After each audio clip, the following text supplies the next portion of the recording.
I'm sorry about that. I recognize myself for the purpose of making an opening statement. Quite simply, men do not belong in women's sports. Let me say it one more time. Men do not belong in women's sports.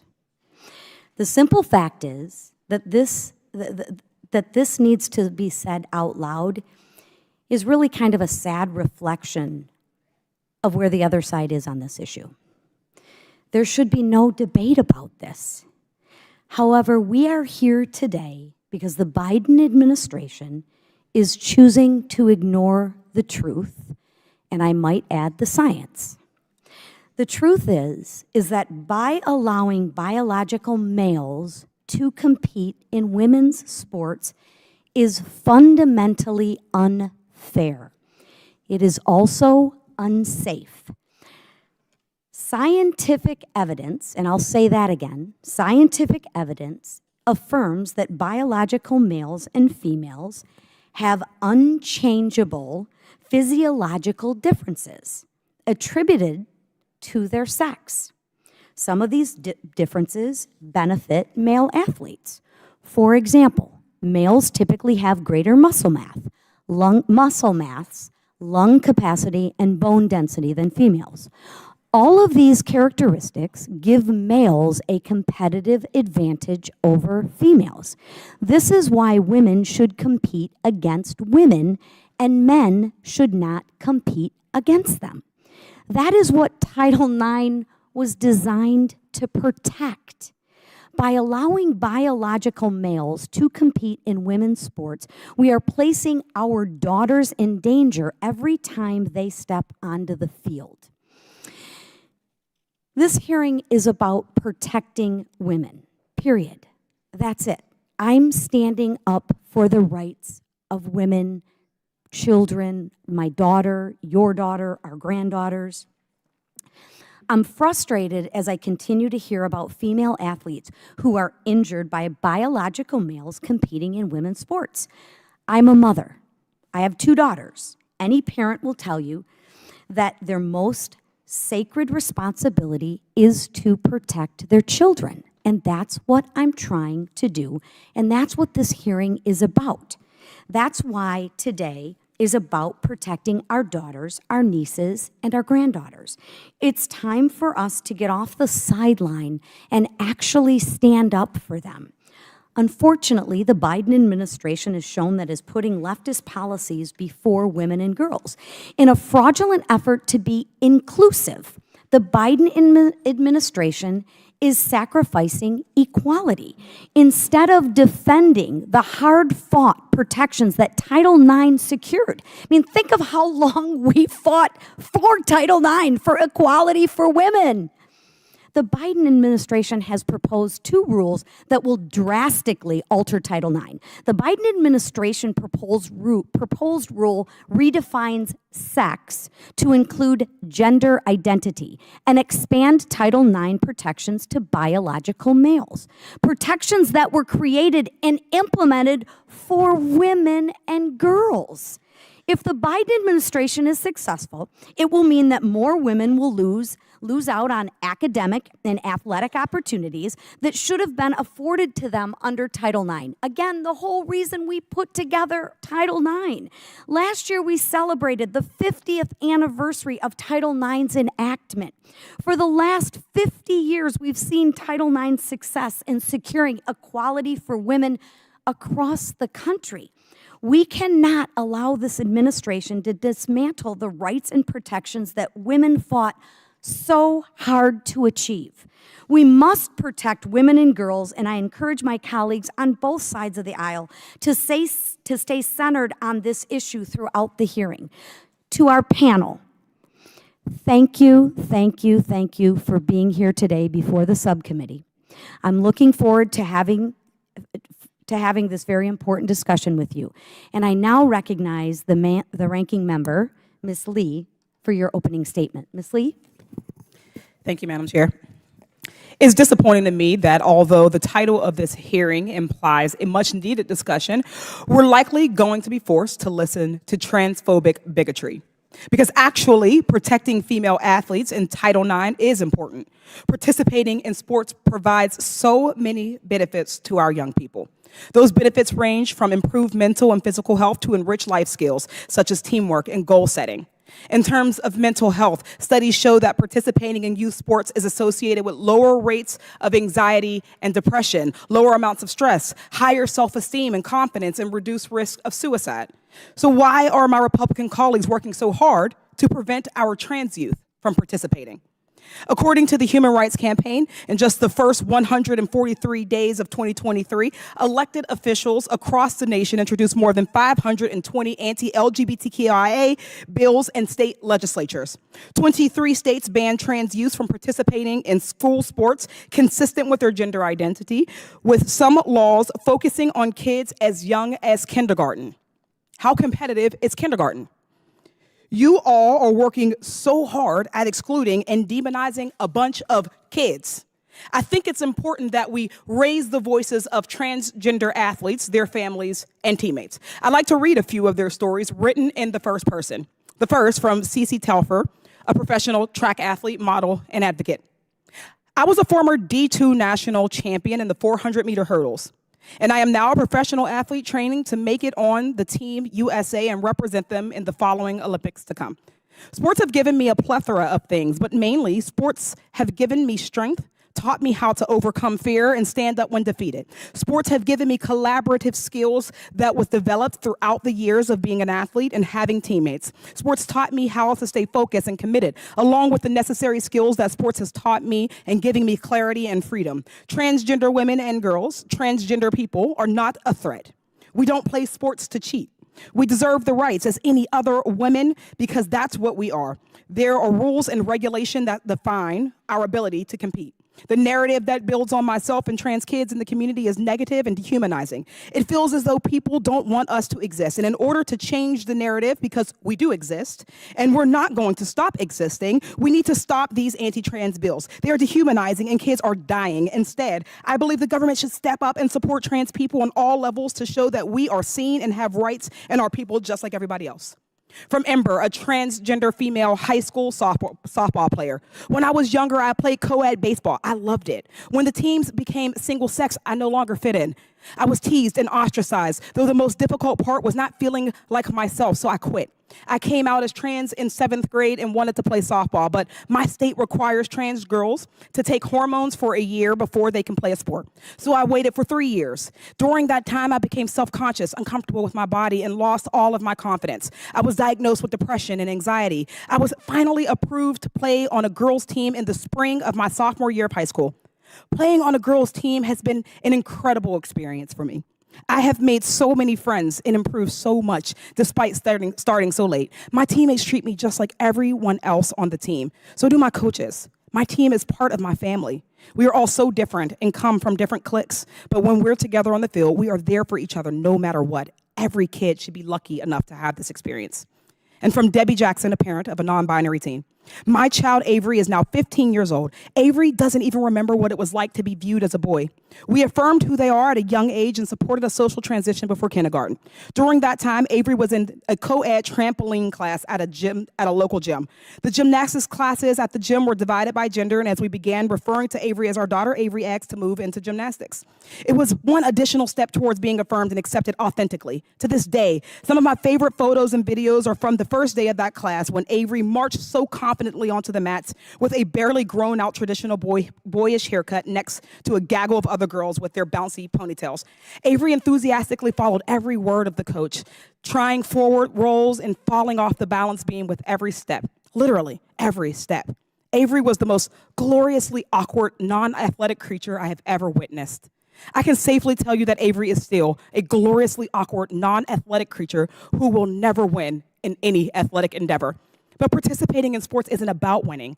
Playing sports helps with mental health, teaches teamwork, provides camaraderie with others, and teaches discipline and goal setting. It opens doors to friendship, connection, and community with others. That's what my child experienced in that gymnastics class, and other trans kids deserve to experience all of those benefits too. I am so thankful that Avery didn't have to choose between not participating in sports or being forced to participate as a boy.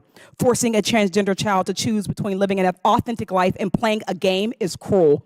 Think about how it would feel to have your body openly discussed by others or have the fairness of your existence and basic rights debated in a public forum. That's what you are doing to innocent kids. Please leave our kids alone. They deserve so much better from people in power.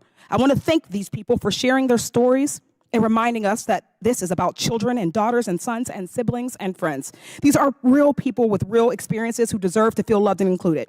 I'd ask unanimous consent to enter these letters to the Committee for Transgender Athletes provided by the National Center for Transgender Equality.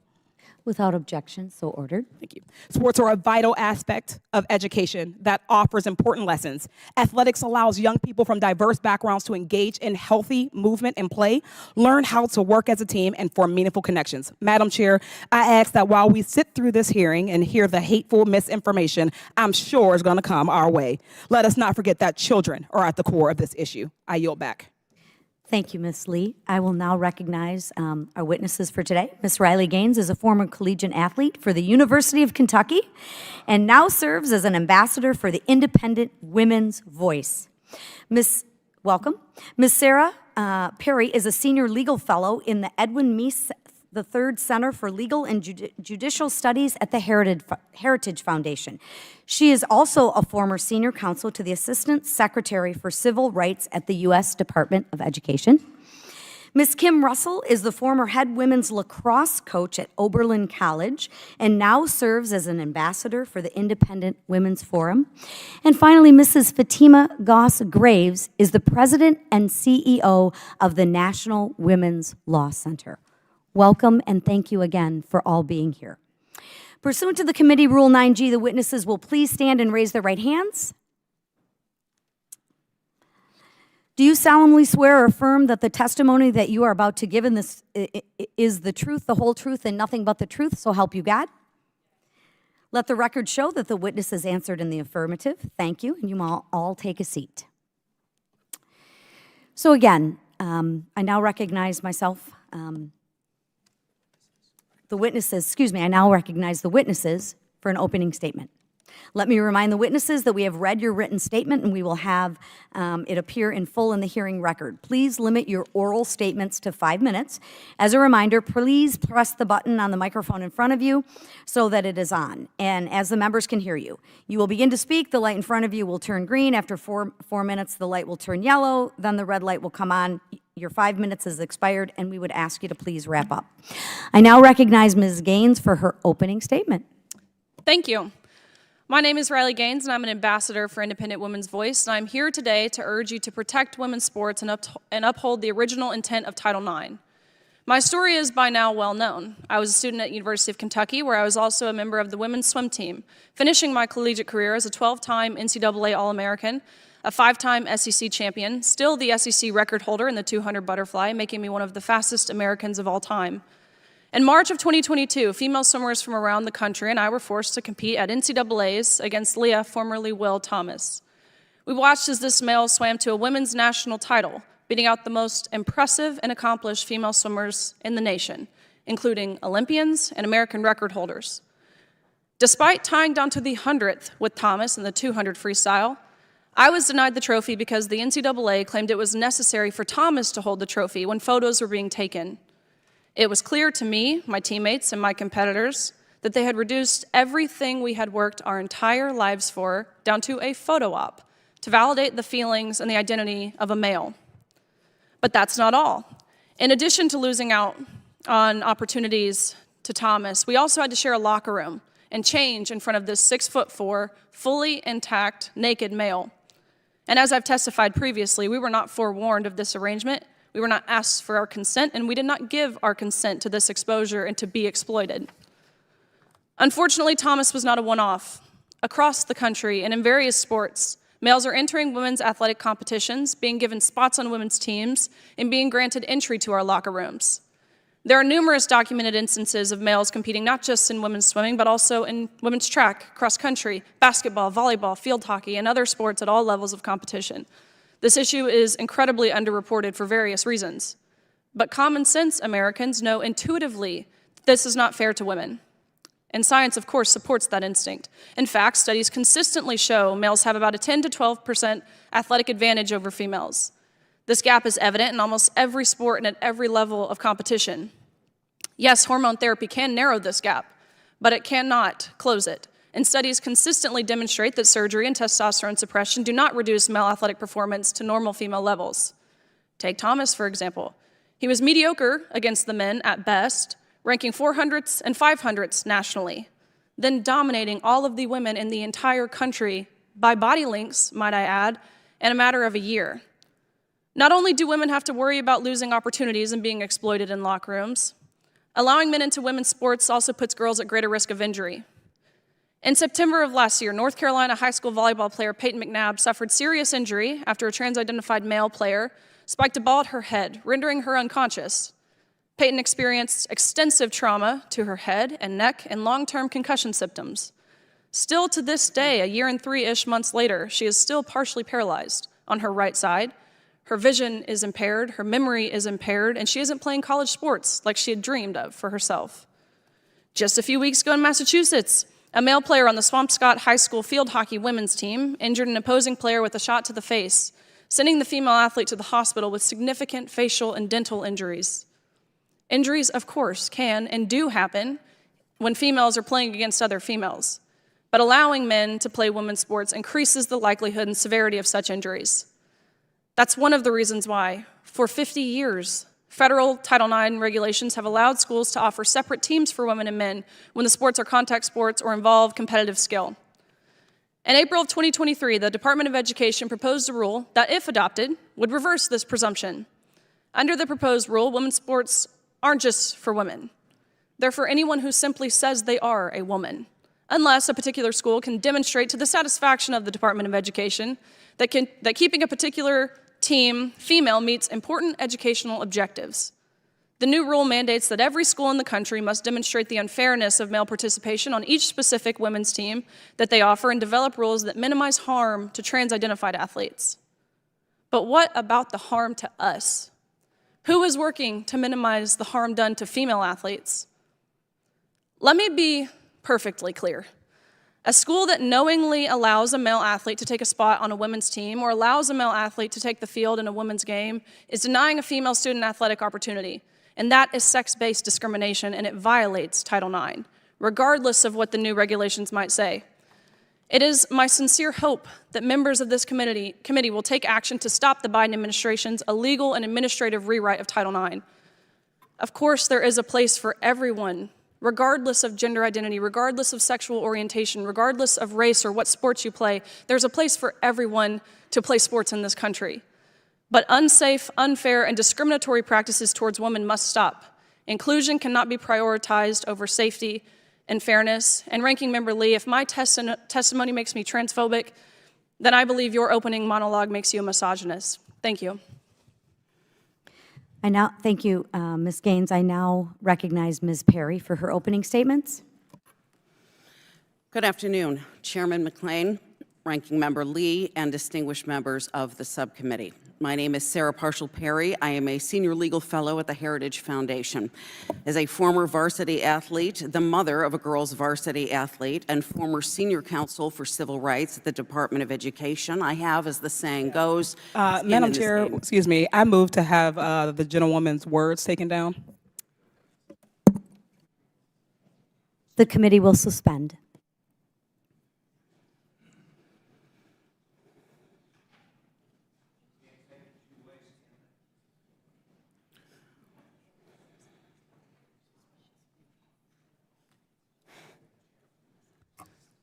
Madam Chair, she's engaging in personalities.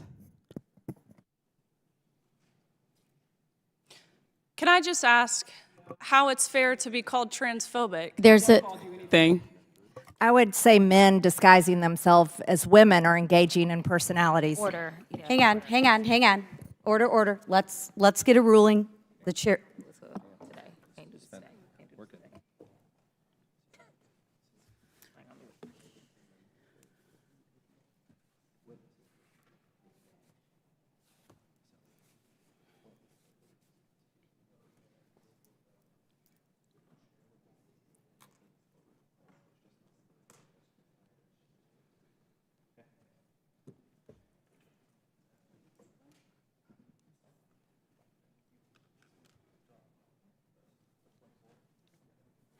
Okay, I move to withdraw the point of order.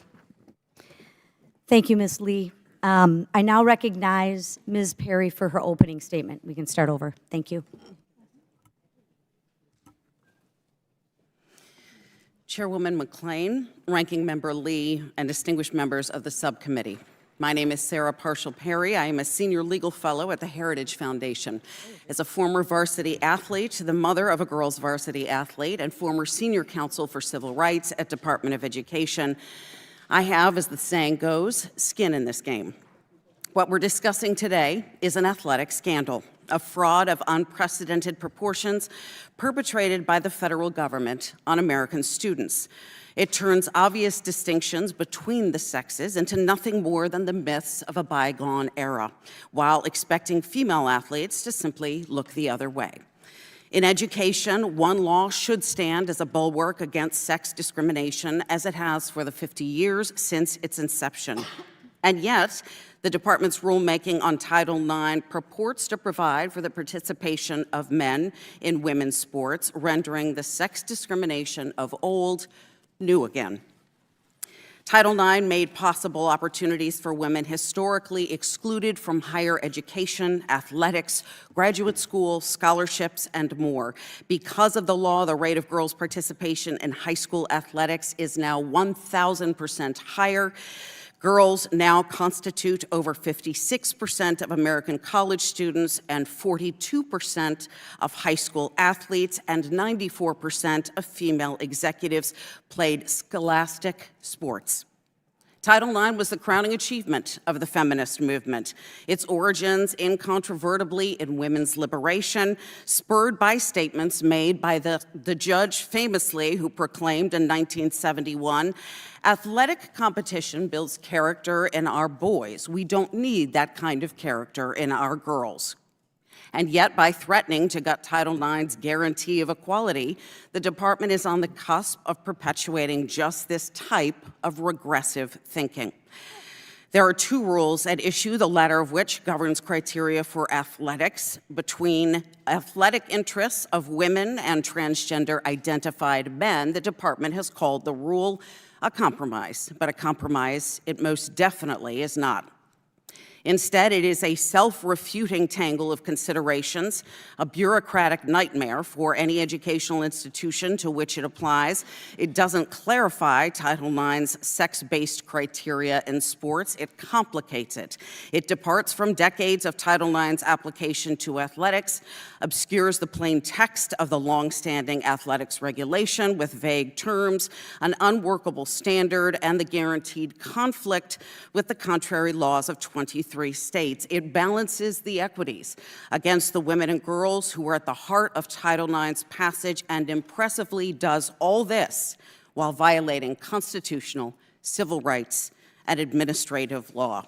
The coup de grace, there is a reason to argue that the department even lacks the authority to promulgate an athletics regulation in the first place.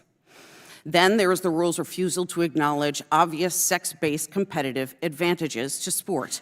Males have greater lung capacity, larger hearts, more bone density, more muscle mass. They jump higher, throw further, run faster, accelerate quicker, and punch harder than females. And this gap emerges as early as the age of 12, when males experience a 20-fold boost in testosterone. Title IX and its implementing regulations contain a set of limited sex-affirmative exceptions, allowing schools to take sex into account, and a sex binary. Male versus female is the foundation upon which the entire statute rests.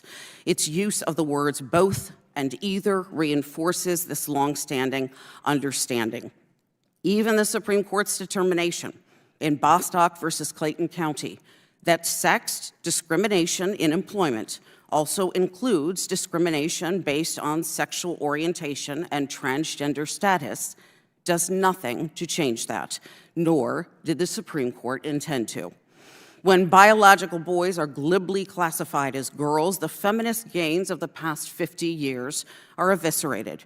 Womanhood cannot be achieved by puberty blockers or cross-sex hormones, and it deserves the continued protection of Title IX. I urge this chamber not to rewind the clock on women's progress, but rather hold fast to the principles of equality. The future of women's sports depends on it. If a self-declaration of womanhood and hormones are sufficient to open women's sports to men, what, after all, was the point of the women's liberation movement? I welcome your questions. Thank you, Ms. Perry. The chair now recognizes Ms. Russell for her opening statement. Thank you. Thank you all for being here. I'm Kim Russell, an ambassador for the Independent Women's Forum. Why am I here? I'm 56 years old. I'm an athlete, a coach, a mother, and a teacher, and a longtime advocate for women and girls. This has been my life and my passion. I played 2 sports at the D1 level that never would have been possible without Title IX. I've been a lacrosse coach for over 27 years. I'm in 3 halls of fame for coaching and contributing to the growth of lacrosse, and there's actually an award in my name. Oberlin College removed me from coaching and offered me an administrative position after I chose to publicly tell my story and refused to be silent or back down about my belief that men, no matter how they self-identify, should not be allowed to compete in women's sports. I joined Oberlin College in 2018 as a head women's lacrosse coach and a wellness instructor. I've always been pro-woman, then and now. Over the course of my coaching career, I've been a mentor to many women and girls, sharing advice both on and off the field. My athletes, including several who've identified as transgender, have always known they can come to me to laugh, to cry, or anything in between. I've been nicknamed the hippie love coach. Not only because I'm a yoga instructor, I'm usually barefoot. These shoes are not my typical wear.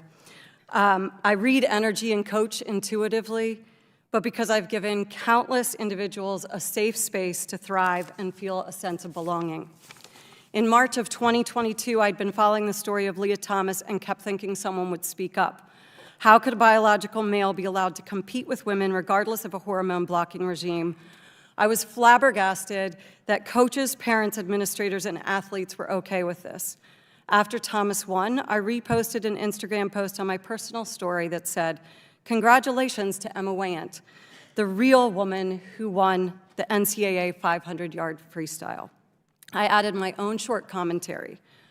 What do you believe? I can't be quiet on this.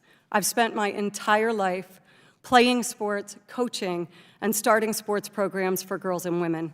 Turns out, it was more controversial than I could have ever anticipated. Based on this simple post, I was called transgressive, transphobic, and unsafe. I was told to write letters of apology to my team and the athletic department because of the unrest and disruption I had caused. I couldn't apologize for something that I'm not sorry for. I would not and will not apologize for saying a biological male does not belong in women's sports and private spaces. As an athlete and coach for nearly my entire life, I am personally familiar with the distinct differences between male and female athletes. I gave birth to 4 kids. I ran the sidelines nursing a child while I coached in the state championships, and I've had another child on my back at the same time. After I refused to apologize, I was called in for a meeting of my team with a mediator present. A handful of the student athletes on my team attacked and vilified me as if I were the enemy and had just killed someone. A week later, there was another meeting with my team and 3 college administrators. For 1 hour and 42 minutes, the same athletes who I had treated like my own kids bashed me over and over again in front of the administrators simply for having a pro-woman perspective that was different from theirs. I had to stay quiet and repeat back everything they said and confirm that I had heard their concerns. At the end of the meeting, I was given the chance to respond, at which point I knew whatever I said would land on deaf ears. I was called into the AD's office after the season ended and handed a letter. At the bottom it said, "This letter is intended to help you understand and appreciate the impact of your actions and the need for you to immediately modify your behavior." I asked Oberlin to provide me with a written letter on what I had done wrong and how I could improve my behavior, but was never provided any clarity. When I arrived at Oberlin in 2018, I was so excited to be part of a community that celebrates free spirit, open-minded dialogue, freedom of speech, and freedom of expression. I'm the hippie love coach. I thought I was home. But Oberlin, like many higher-level institutions today, only seems to support the First Amendment if your values align with theirs. Most people have chosen to stay silent in this topic because of the consequences seem too great. Loss of a job, reputation, friends or family, you name it. I am here in part to speak for them. I will never apologize for believing that women and girls should have the right to single-sex competition, a right for which women before me fought tirelessly. I'm hoping that my speaking up will give others the courage to do the same. I am here hoping to ensure that you understand the ramifications of the Biden administration's proposed regulations and that you will each do your job to ensure that the original meaning of Title IX is upheld. It was passed when I was 5. I have reaped the benefits, and my life's journey continues to be massively impacted. The Biden administration is trying to effectively change the meaning and language of Title IX. If allowed, this will endanger women in sports and private spaces, take away opportunities from women in sports and academia. Never in a million years did I think I would be sitting here at 56 fighting to get back the rights that were given to women and girls 51 years ago. Since March of 2022, many more biological males have invaded women's and girls' sports. There have been life-changing injuries, opportunities lost, and privacy has been invaded. We are harming women and girls. You have the opportunity to be heroes. This is about upholding truth, protecting the dreams of female athletes, and the original meaning of Title IX. Thank you, Ms. Russell. The chair next recognizes Ms. Goss Graves. Thank you, ma'am. Thank you, Chairwoman McClain, Ranking Member Lee, and members of the subcommittee for the opportunity to testify today. My name is Fatima Goss Graves, and I'm President and CEO of the National Women's Law Center. The National Women's Law Center was founded the same year that Title IX was passed and has worked to remove barriers for women and girls throughout the course of their lives throughout our founding. And since I have had the great honor to engage in this critical work, including as an advocate for women and girls in school and in sports. In fact, my first Title IX matter was more than 15 years ago, where we worked to successfully secure equal facilities for girls in a school district in Maryland. And over the last 50 years, Title IX has dramatically advanced women and girls' participation in school sports. High school girls have 3 million more opportunities to play today than they did before Title IX. And 44% of NCAA athletes today are now women, compared to only 15% before Title IX.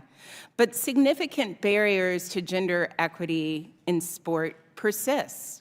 Women and girls have over 1 million fewer opportunities to play in high school than boys. Some schools still treat girls and women's teams as afterthoughts. We hear complaints of uniforms and equipment that are essentially second class. They aren't afforded the same level of publicity to showcase their many talents. And women in professional sports consistently complain about gender bias in pay. And we have all learned of case after case of sexual abuse against student athletes, which schools overlooked the deplorable conduct by coaches and athletic trainers and school doctors. These barriers to gender equity in sports are well documented and they are pervasive. Yet none of that is the subject of the hearing today. Instead, today is really about attacking and dehumanizing transgender people, and especially trans women and girls. And even though trans youth are not responsible for any of the problems in sport that I have named, and still, we have seen at least 24 states who have been racing to move to ban trans students from women and girls sports teams, falsely claiming they are protecting women's sports. That's just not true. We know from data collected from between 2008 and 2019 that including trans student athletes correlates with increased participation by all girls. In contrast, girls' overall participation in high school sports declined in states that enacted trans-exclusionary policies. So let me put it really plainly. Excluding women and girls who are trans hurts all women and girls. The irony is this debate about including trans women and girls in sports should sound familiar to anyone who has tracked the evolution of Title IX over the last 5 decades, because at its root are sexist stereotypes that equate femininity with being slower and weaker and likely unathletic. Athletes come in all shapes and sizes, and rigid enforcement of who is a woman is dangerous and only encourages further discrimination. It invites the sort of gender policing that could subject any woman to accusations of being too masculine or too good or not a real enough woman to participate. The reality is that, like their peers, trans girls and women, they sometimes lose at sports, and sometimes they win. And success in school sports depends on a whole range of factors, including how hard you work and coaching and access to really good resources and facilities. And trans students participate in sports for the same reason as their kids, because it is fun, because it creates belonging and community, because it teaches so much about persistence and leadership and discipline, unless they learn to lose gracefully, hopefully. And often they learn to win with dignity, hopefully. They learn to do the sort of work that means you have higher grades and stay connected to school. I want every kid to have that chance, to have the chance to play. So I feel compelled to just end my testimony with a few ideas for the committee to pursue if it really wants to work on this issue. We could make it safer for student athletes who report harassment and sexual misconduct. We could address resource disparities in sports. We could protect access to healthcare, including gender-affirming and reproductive healthcare, pay, promotions, dealing with the caregiving crisis in this country. All of that could be your agenda. Thank you for having me today. Thank you, Ms. Goss-Graves. I would just like to remind everybody the title of the hearing, since it is my hearing. And the title of the hearing is The Importance of Protecting Female Athletes in Title IX. I am for protecting women. We fought very, very long and very hard to protect women. So I just want to be clear, there's not a hidden agenda. It is actually to protect women in women's sports. So since it's my hearing, I just wanted to clarify that is my agenda. With that, without objection, Representative Jordan of Ohio, Representative Sessions of Texas, Representatives Green of Georgia, Representative Boebert of Colorado, Representative Burchett of Tennessee, Representative Waltz of Florida, Representative LaMalfa of California, and Representative Garcia of California are waived onto the subcommittee for the purpose of questioning the witnesses at today's subcommittee hearing. I ask unanimous consent to enter 5 statements into the record: a legal memorandum by Ms. Sarah Perry titled "The Department of Education's Intended Revision of Title IX Fails Regulatory and Civil Rights Analysis," a second legal memorandum by Mrs. Sarah Perry titled "One More with Feeling, Department of Education Releases Second Title IX Rule and Fails Again," a report from the Independent Women's Forum and the Independent Women's Law Center titled "Competition, Title IX, Male-Bodied Athletes and the Threat to Women's Sports," an article from the Daily Signal titled "Exclusive School-Assigned Girls to Sleep with Boys Who Identify as Trans Without Parental Notification," and a statement for the record submitted by the NCAA on December 4th, 2023. Without objection, so ordered. The chair now recognizes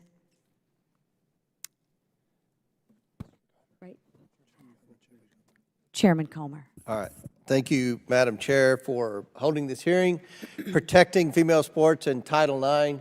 As a Kentuckian, when I think about great Kentucky female athletes, our witness, Riley Gaines, is the first name that pops out. And Riley, on behalf of every great Kentucky Wildcat fan in the Commonwealth of Kentucky, we thank you for how well you represented Kentucky on the national level and for your advocacy today in being a leading voice in protecting women's sports. Ms. Gaines, has Title IX had a positive impact on your access to athletic and academic opportunities? Of course it has. I would not have been able to achieve what I achieved without Title IX and without the women's sporting category. Of course, it's developed me into the leader that I am today. It's given me the confidence to stand before this committee and the security to stand firm in my belief that men should not be playing in women's sports. I know we had a witness that suggested that because you worked so hard all your life to be the best, I mean, you were the best in female swimming. There's no question about that. And to have to lose or share a title with a biological male, you know, we had a witness on the panel suggest you should have just lost gracefully. I mean, I think that is a slap in the face to any athlete who works so hard. I mean, I was a below mediocre basketball player on my high school basketball team. I can't imagine the work that you put in, that any great athlete, male or female, puts in. And I don't think you should lose gracefully. I think you should do exactly what you've been doing. You're a class act, and you've been a leader. You've told your story. Many of us on this side of the aisle have heard your story many times, and we respect what you're doing, and we stand with you. I just want you to know that. Well, I appreciate that a whole lot. And just for the record, I have certainly lost gracefully many times in my career. Even speaking to the incident of Thomas and I at the national championships, we tied for 5th. Granted, 5th in the entire nation, so it's still an incredible achievement. But there were 4 women who beat me, and I'm incredibly proud of those women who beat me. So I certainly can and have lost gracefully many times in my career. I lose gracefully a lot on the golf course. Not really, but I lose a lot on the golf course. Coach Russell, if the Biden administration successfully redefines Title IX to include gender identity, are you concerned that young women will miss out on athletic and academic opportunities that would be afforded to them? Absolutely. So not only would biological males be able to take the positions on teams away from females, that includes then scholarship money at different levels. It includes awards at different levels. It includes now NIL money, so sponsorship money. It's not just a one-off. There are many different levels that will hit, yes. Well, Madam Chair, before I yield back, I just want to thank our witnesses who are here today advocating for female sports and Title IX. This is a great hearing, and we look forward to working with you as a majority, to protect women's sports and Title IX moving forward. With that, Madam Chair, I yield back. Thank you. The chair now recognizes Ms. Lee from Pennsylvania for 5 minutes. Or 5 minutes? Yeah. I was wondering if it was... Thank you, Madam Chair. I must say I'm surprised to hear that my Republican colleagues care so much about protecting the, quote, safety, privacy, and opportunities of women, since their voting record and priorities this Congress shows the opposite.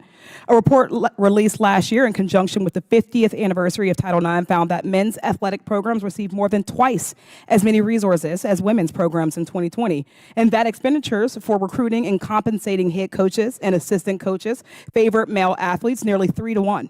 Yet the 2024 appropriations bill did nothing to expand access for women in sports. It did, however, contain a rider to prevent the proposed Department of Education rule relating to transgender athletes' ability to participate in sports. Ms. Goss-Graves, to your knowledge, do any of the bans preventing transgender students from participating in sports increase funding for women's sports? No, they do not.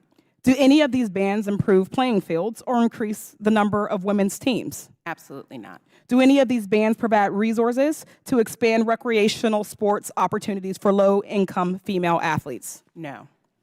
While this committee purports to care about the safety of women, in 2021, when the House voted to reauthorize the Violence Against Women Act, 80% of the Republican caucus voted against that law. Not a single Republican member of this committee, nor our current speaker, voted for it. That bill included a provision to close the boyfriend loophole. Currently, people convicted of domestic violence against a spouse cannot purchase a firearm, but nothing prevents a boyfriend from acquiring one. Ms. Goss-Graves, unlike gun violence, where the data is clear, is there any evidence that allowing transgender athletes to participate in sports presents a safety concern for women? Absolutely not. Because my Republican colleagues also claim to be concerned about women's privacy and opportunities, let's also discuss the Women's Health Protection Act, which passed in the House last year and would protect and expand access to abortion care. Not a single Republican voted for this law. The right to abortion is rooted directly in the right to privacy. And research has repeatedly shown that the ability to access abortion corresponds with greater economic opportunities for women. Ms. Goss, is there any reason to believe that allowing transgender young people to participate in sports threatens women's privacy or employment or economic opportunities? None of those things are threatened by the participation of transgender individuals in sports. Thank you. In fact, isn't there a risk that banning transgender athletes could lead to privacy violations, either through requiring documentation or invasive examinations? There is a deep worry there, and some states have passed that sort of sex verification law, which would subject all women and girls to those sorts of examinations. Ms. Goss, what should we actually focus on if we want to protect opportunities for women in sports?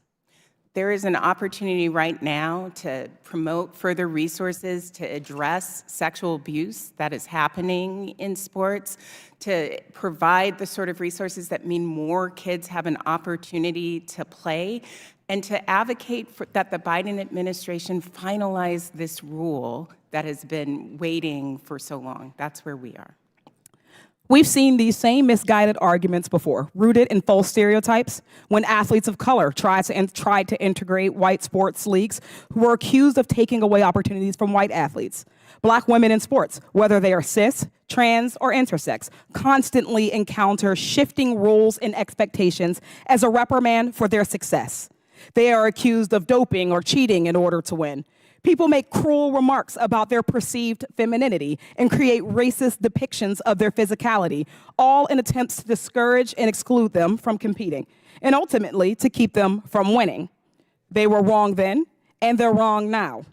I'm offended to see hatred and bigotry wrapped up in faux concerns about women and girls. We're talking about children wanting to play sports, wanting to feel included and accepted. I'd like to quote the Republican governor from Utah, Governor Cox's veto message, who said, quote, "Rarely has so much fear and anger been directed at so few. I don't understand what they are going through or why they feel the way they do, but I want them to live." I yield back. I now recognize myself for 5 minutes. Ms. Gaines, why is it patently unfair to allow biological males to compete in women's sports? I mean, look at what's happened. I mean, even if you just look at the examples recently, we don't see females entering into men's sports and dominating. This is only happening one way, and with that way being males entering into women's sports and dominating. Of course, I could get into the science of it. I mentioned the athletic gap in my testimony, which is consistent among sports, specifically sports where there's a time, an objective time, like swimming or track and field. It tends to be 10 to 12% across the board. You look at things like wingspan or height or lung capacity or the size of the heart, which does not change with hormone suppression. And again, of course, going through puberty, those effects are irreversible. So you're actually telling us to follow the science? That is true. Second question, I know that you have been active in working with Kappa Kappa Gamma sorority in Wyoming. Can you explain what is going on there and why it is so important that sororities remain female only? Absolutely, which is a part of course, this Title IX rewrite. It's a lot broader than just women's sports, and sororities are a part of it. What those girls at University of Wyoming are going through, and I know this because I talk to them daily. They just refiled their lawsuit this morning. What they're going through is nothing short of, I mean, it's perverse, allowing a male into their sorority house, watching them as they shower and undress, walking around, in the vein of being explicit here, but again, true, walking around erect in their sorority house, asking them uncomfortable questions about what undergarments they wear, about their breast.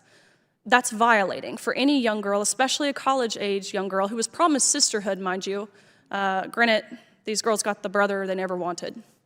Thank you. Ms. Perry, the Biden administration has claimed that their April 13, 2023 proposed rule governing Title IX and athletics will bring clarity. Is that true? Well, it wasn't until this administration where the definition of sex was ever anything other than clear. And in fact, the entire structure of Title IX is built on a sex binary. The purpose of regulatory law and the Administrative Procedure Act is to let the federal government contain and work on rules that clarify anything that might be perceived to be ambiguous. The previous administration had already released a Title IX rule in 2020, making very clear certain guidelines on sexual harassment and sexual assault. And until this administration, there was no ambiguity whatsoever. And what harm will come to our female athletes by redefining sex in Title IX to include gender identity? It's hard to quantify the market impacts of individual girls who are suddenly divested of the opportunities to achieve scholarships, play on athletic teams, to pursue the classes that they want, to ultimately, because we know there is a connection between success on the field and success later in life. These are individuals who are not only going to suffer those particular direct impacts, they'll bear the brunt. In addition, there's going to be a market relationship fallout we have yet to even begin to quantify. And that to women and girls? Yes, absolutely. Okay. Let me real quickly, Ms. Russell, can you speak to your experiences with cancel culture and the treatment you received at Oberlin College because you stood up for women? My own children just say, "Mama, you've been canceled twice." Yes, I would say I went into Oberlin as a fairly liberal person. I still love everyone and support everyone, no matter who you want to be, who you want to decide you want to present as. There are extreme differences in the biology of men and women.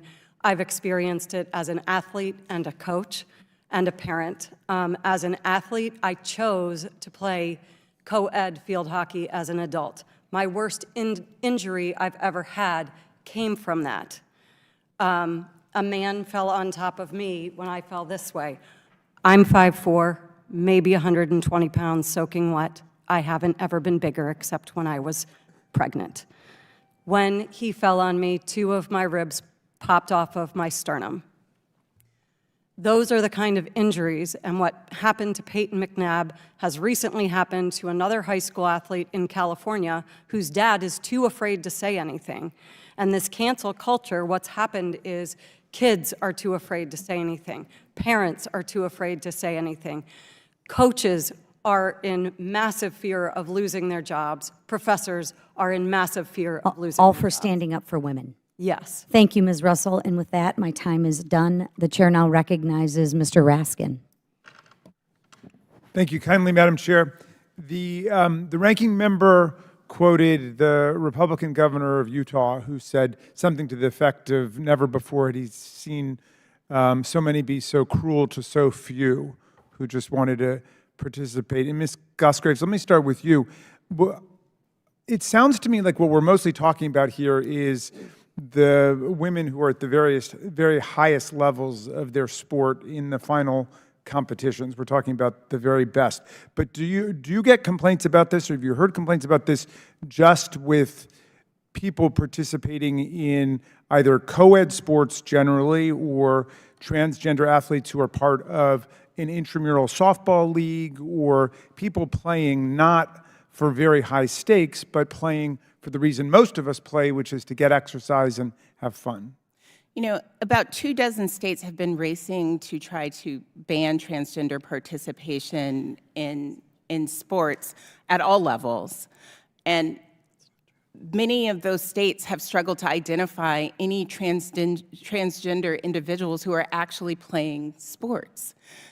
What we are dealing with right now is not an overwhelming number of transgender athletes in all places, but actually the sort of political rhetoric that is creating this fervor that makes people believe that transgender people who are less than, half of 1% of the population have an outsized presence in sports. And it's not to protect women's sports. It's not to expand the opportunity for women to play. It's not to bring more resources, and it's not for school districts to create safer conditions. There are other things that we know that work that increase safety in sports. This is not it. So, Ms. Russell, let me ask you, because you're a lacrosse coach. I've got 2 daughters who've played lacrosse. You seem like you're a great coach.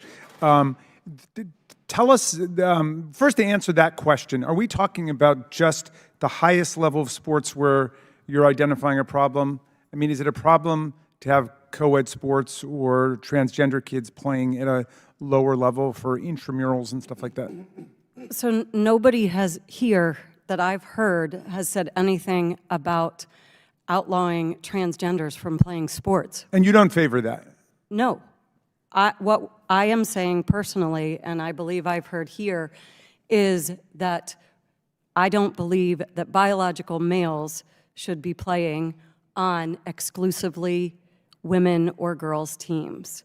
Co-ed is completely different. When you play co-ed in general, boys and girls know they're playing with each other. It's played differently. It isn't played with the same intensity as a men's sport. Okay, can I just ask about your personal experience, which you alluded to, but you ended up losing your job or leaving Oberlin, do I understand it, not because of something that happened with your team or a transgender player on your team, but because of something you said about what happened in another league in another state, is that right?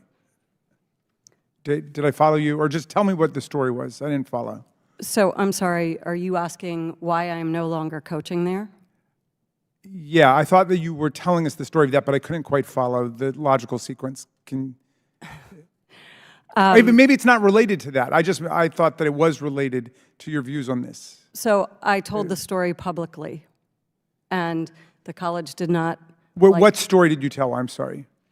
Of what happened to me at the college when I did speak up about biological males competing against biological females. But was it at Oberlin, or it was? No. It was elsewhere. It was elsewhere. So do you have any direct experience of this, of what you're talking about, or no? Of biological males playing at Oberlin with biological females? Yeah. In other words, is that where this comes from, or no? No. Oh, okay. Okay, so Ms. Goss-Graves, let me just come back to you finally. Secretary DeVos in the Trump administration, she took the position that transgender kids should not be able to participate, I think, across the board, not just at the highest levels or whatever, but just categorically could not participate. The Office of Civil Rights in May 2020 ruled that a Connecticut high school could not maintain its policy allowing transgender students to participate in athletics on a team corresponding to their gender identity. How did that policy, because I understand the policy today is it's up to the schools to decide when it's appropriate and when it's not appropriate under the Biden administration rules, but how did that policy of categorically banning it affect children? What a categorical ban means is that a child who wants to play doesn't have the chance to play. It also means that even if you are a transgender kid who maybe you don't even want to play sports, you now have a giant signal coming from your government that you are less worthy, that discrimination against you will be okay. And so it is both the practical harm, but then this broader message that policymakers are sending to young people that is disturbing. Thank you, and I yield back. Thank you. The chair now recognizes Mr. Gossar for 5 minutes. Thank you, Madam Chairman. As an understanding of fairness is one that we almost instinctively learn from birth. Nothing offends a little child more than a sibling getting a treat and he or she doesn't. And America really hates cheaters. Just ask Lance Armstrong. Remember Deflategate? The uncovery of the steroid era was not kind to baseball. That is why beating women in women's sports is so obnoxious to American public. Not only is allowing men to play in women's sports a flagrant violation of fairness, as well as posing a danger to women in the locker room and the bathrooms, and making women feel the opposite of unique, as then anyone can become one, it normalizes and encourages the terrible reality and tragedy of children mutilating themselves in a misguided and hopeless attempt to change genders. The Family Research Council cited the World Professional Association that the transgender health as a source of the following list of awful diseases that cross-sex hormones cause. Here's a list. Blood clots, high triglycerides, cardiovascular disease, high blood pressure, diabetes, high red blood cells, a destabilization of some psychological disorders. It defies common sense that mutilation improves mental health. For the love of God to everyone who promotes this terrible ideologies, desist. Stop. Every time you claim a man can play a woman's sports, every time you tell a child that they can be whatever gender you want to be, every time you read a book to a child promoting this propaganda, you are risking the health, happiness, and well-being of our children. Please stop experimenting with our youth. Ms. Gross-Graves, I want to ask you a question. Is the genetic composition of a transgender versus a woman the same? No. Well, I'm not a scientist, but Well, here's we're what talking I about can- science here, so I mean, I hope they're not the same. So that's why you see all these physiological differences. If I can answer, though, I mean, if your question is how do you define woman, and woman is an adult female, but there's a lot of variation that goes beyond my level of high school Well, I biology. just got to tell you, and you so- can't, I'm not looking at a definition, I'm talking about the science. The science genetically is a man, is a different genetics than women. Plain and simple. That's just So what it is. I guess what I would say is that it is, I'm not a scientist or a doctor, but it's my understanding that it is more complex than what you are saying, in that there is variation among men and among women, and sometimes more variation among than there is between. Again, I'm not a scientist, and I don't think the panelists are scientists either. It seems like maybe a different scientific hearing that you can. Well, that's why you have the differences. That's why you see muscle mass. That's why you see tidal volume. That's why you see all these. Right, there's variation. So, for example, in the WNBA, there's players that are 5'5", and there's players that are 6'9". So let me. There's wide variation. Now that you brought that up, let's let's talk about that.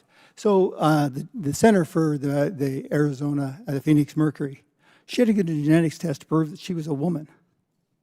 Did she not?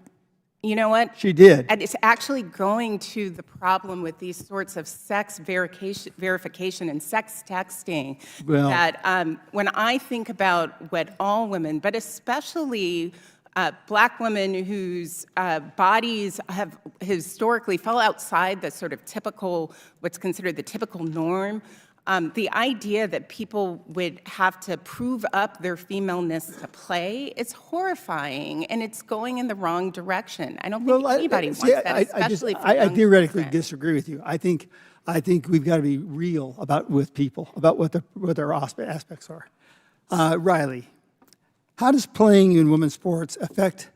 How do men playing in women's sports affect the esprit de corps of a team or the team spirit? Speaking to, again, my lived experience, first and foremost, it was a major distraction to have a male competing with us at that national championships. It was all we could talk about as a team. We were fearful to go into the locker room. We had to wait and watch if Thomas came out. Then we would enter to avoid going in at the same time. Of course, our sport is very physical, but there is a mental aspect to it, and allowing men into our sports certainly negatively impacted that mental aspect, as well as the physical, of course. Ms. Perry, what are the likely costs to educational institutes of complying with Biden's new Title IX rule, which makes it almost impossible for schools receiving money to limit women's sports to only women? This isn't just cost to education. This is cost to the federal government and taxpayers. It's cost to the medical community. It's cost to reduce lunch programs. And that's because Title IX intersects with Section 1557 of the Affordable Care Act and the Food and Nutrition Act, which is the USDA's reduced school lunch program. That means that implicating this particular rule doesn't just affect sports. It affects everything from nutrition program funding. It affects the cost of litigation. It affects the cost of implementation. Now we're requiring open locker rooms, open bathrooms as well. The cost of implementation, in addition to what are certain to be personal injury lawsuits as a result of the fact that these female students are now getting concussions, dental injuries, facial injuries. A school that does not protect its biological girls, maintain sex-separate spaces, is certain to going to be facing significant financial harm. Thank you, Ms. Perry. I yield back. Thank you. The chair now recognizes Ms. Ocasio-Cortez. Thank you. I've spent a decent amount of my time here in Congress sitting through panels and hearings of men attempting to restrict the rights of women and telling us that it's for our own good. But I want to dive a little bit more deeply into why this issue, targeting trans women in sports, is particularly problematic, not just for trans girls, but for all of us. We're here today because there's a proposal here, and there are several proposals here, to further marginalize trans women in sports. And I think about this all the time because trans people in the United States doesn't even exceed 1% of our population, and yet there is so many resources and energy and time dedicated to figuring out how we can more finely exclude them from our sports. And I thought, why? Why so much effort and dedication on such a tiny portion of the US population when there virtually is no major issue that is precipitating? And I started to realize that a lot of these proposals here involve invasion of privacy of all women. Ms. Goss Graves, can you tell us a little bit about what sex testing looks like for youth in states with trans athletic bans? It's terrible. In some states, any individual could challenge whether someone is a girl enough to play. In some states, it requires actual genital verification, which is shocking. And it's not as if they're... And let me just stop you right there. You said there are some proposals. I mean, we've seen this in Ohio. There was a proposed ban on trans athletes that originally allowed for genital examinations on minors in order to, quote unquote, protect women. Is that correct? Unfortunately, yes.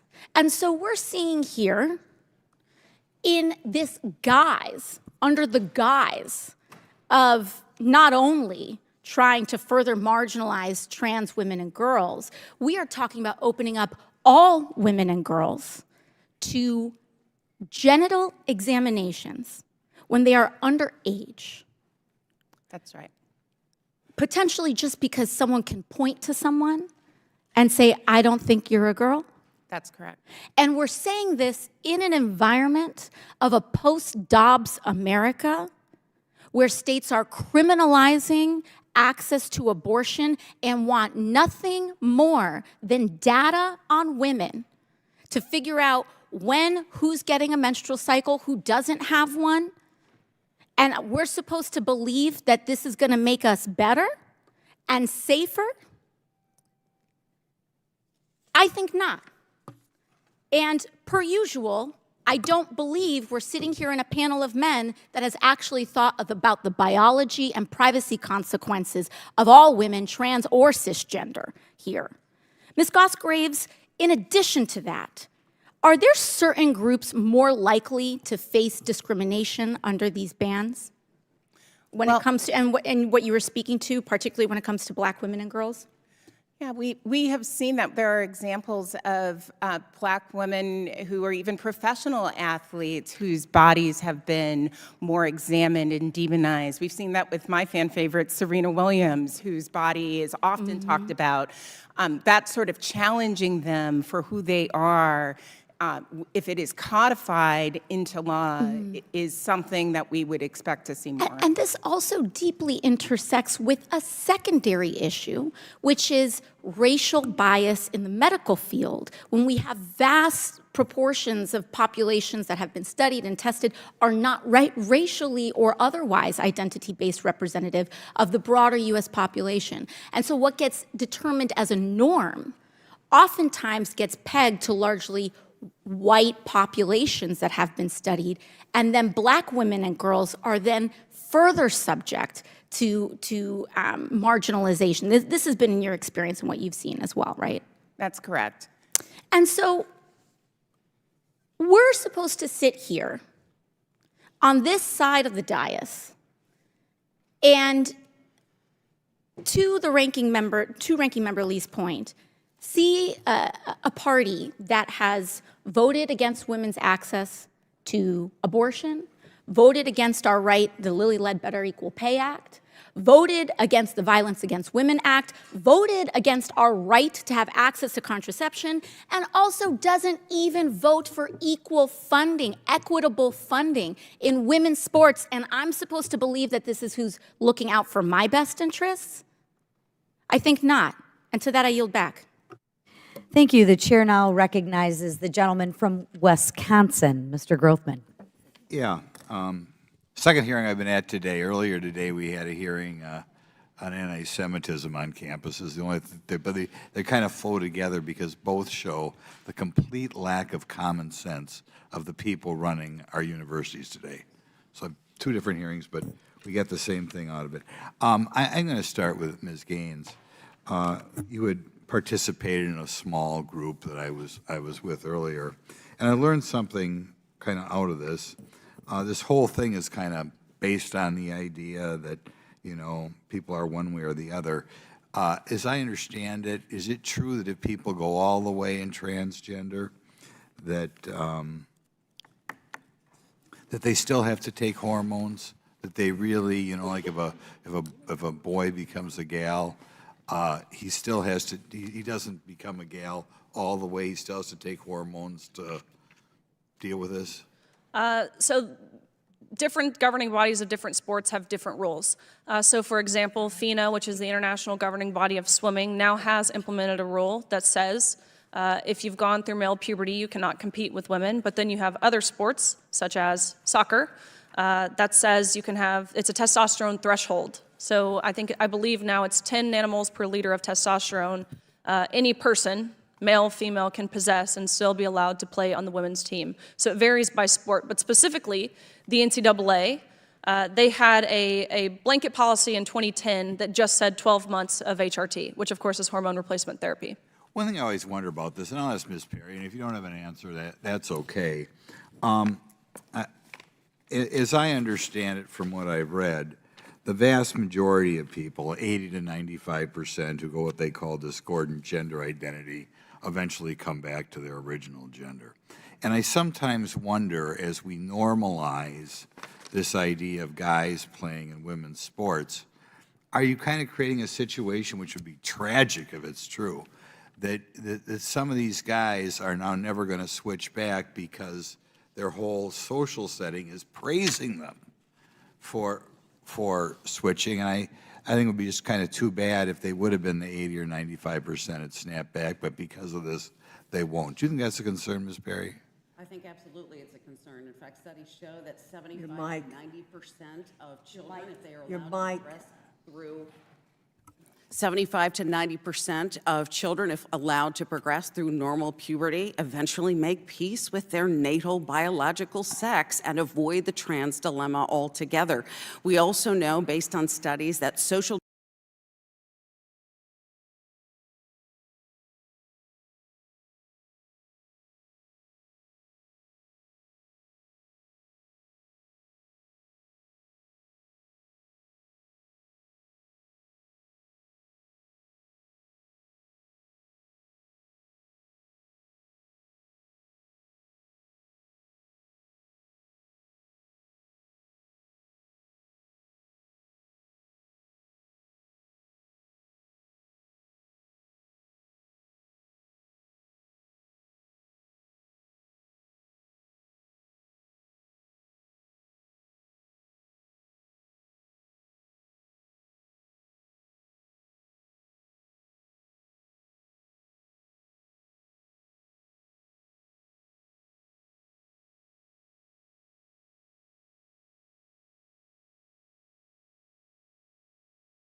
actually being held for ransom in the same room with me.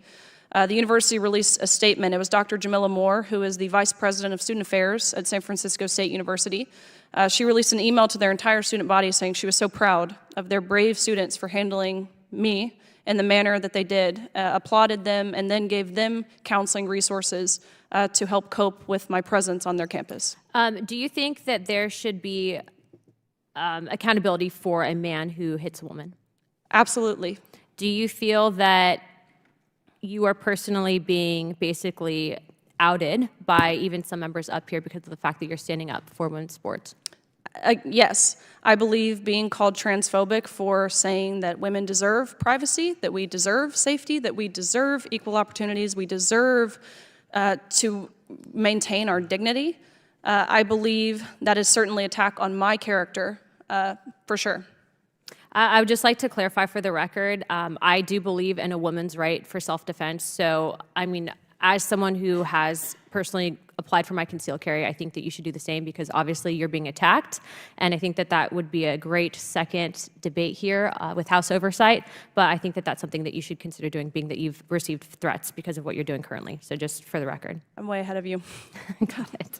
I just want to close out by saying this.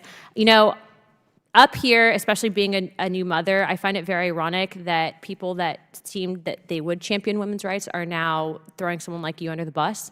And I just want to say for the record, there's no such thing as a birthing person. It's called mother.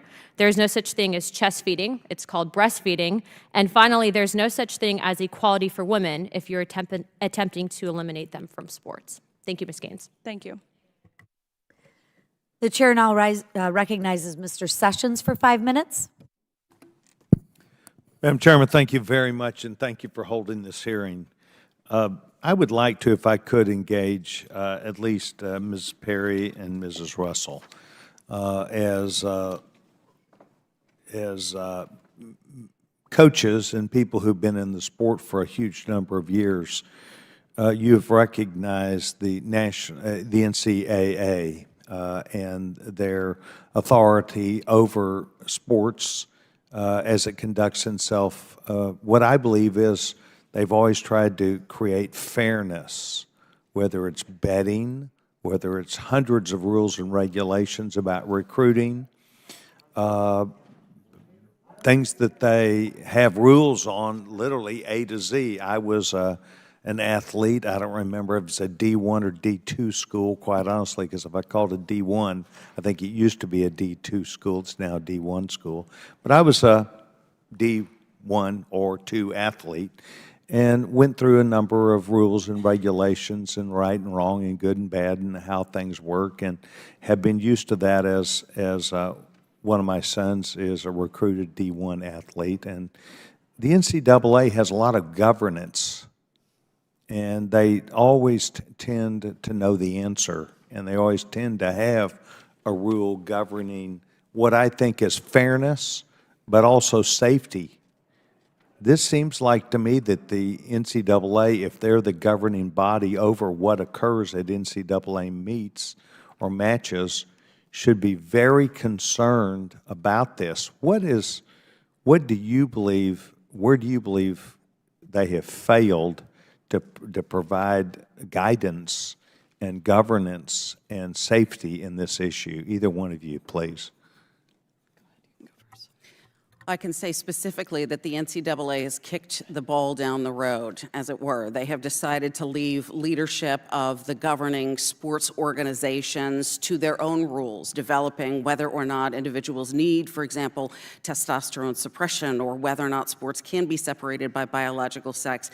Unfortunately, the NCAA has a significant influence. Their membership, their ranking system is a sort of Damocles, where the other athletic organizations, the managing bodies, and the institutions that want to maintain their ranking, whether that's D1, D2, or D3. And so to fail to make a unified policy maintaining sex-separated spaces, as the NCAA has recognized for years, it's ultimately made it harder for college administrators who are now faced with the Hobson's choice of, do we forego our ranking?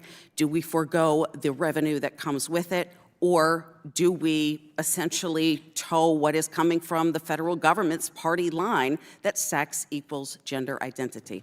So you believe they're being led, in this case, by the federal government? I think it is setting the tone for the entire nation. Ms. Russell? I would agree with Ms. Perry. The NCAA has passed the buck. I went on their website and looked at every single sport to see what each sport's policy was. Many of them were the 10 nanomoles of testosterone level.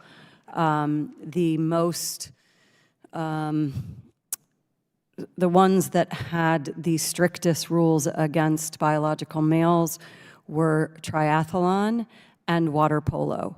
So if you want your daughters to have the best chance to play, put them in triathlons and water polo. Otherwise, good luck. Well, it seems to me that the NCAA has failed in its what I believe is overburdensome governance, that they failed in this.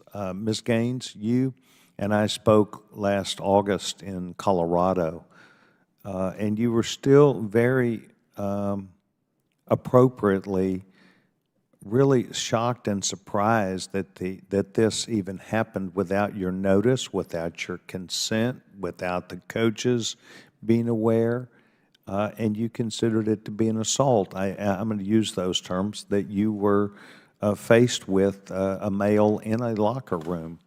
And it is true that I think that there should have been some understanding that they were going to take advantage of you and the things that were of norm. Have you clarified or would you clarify your ideas now about how you felt with this?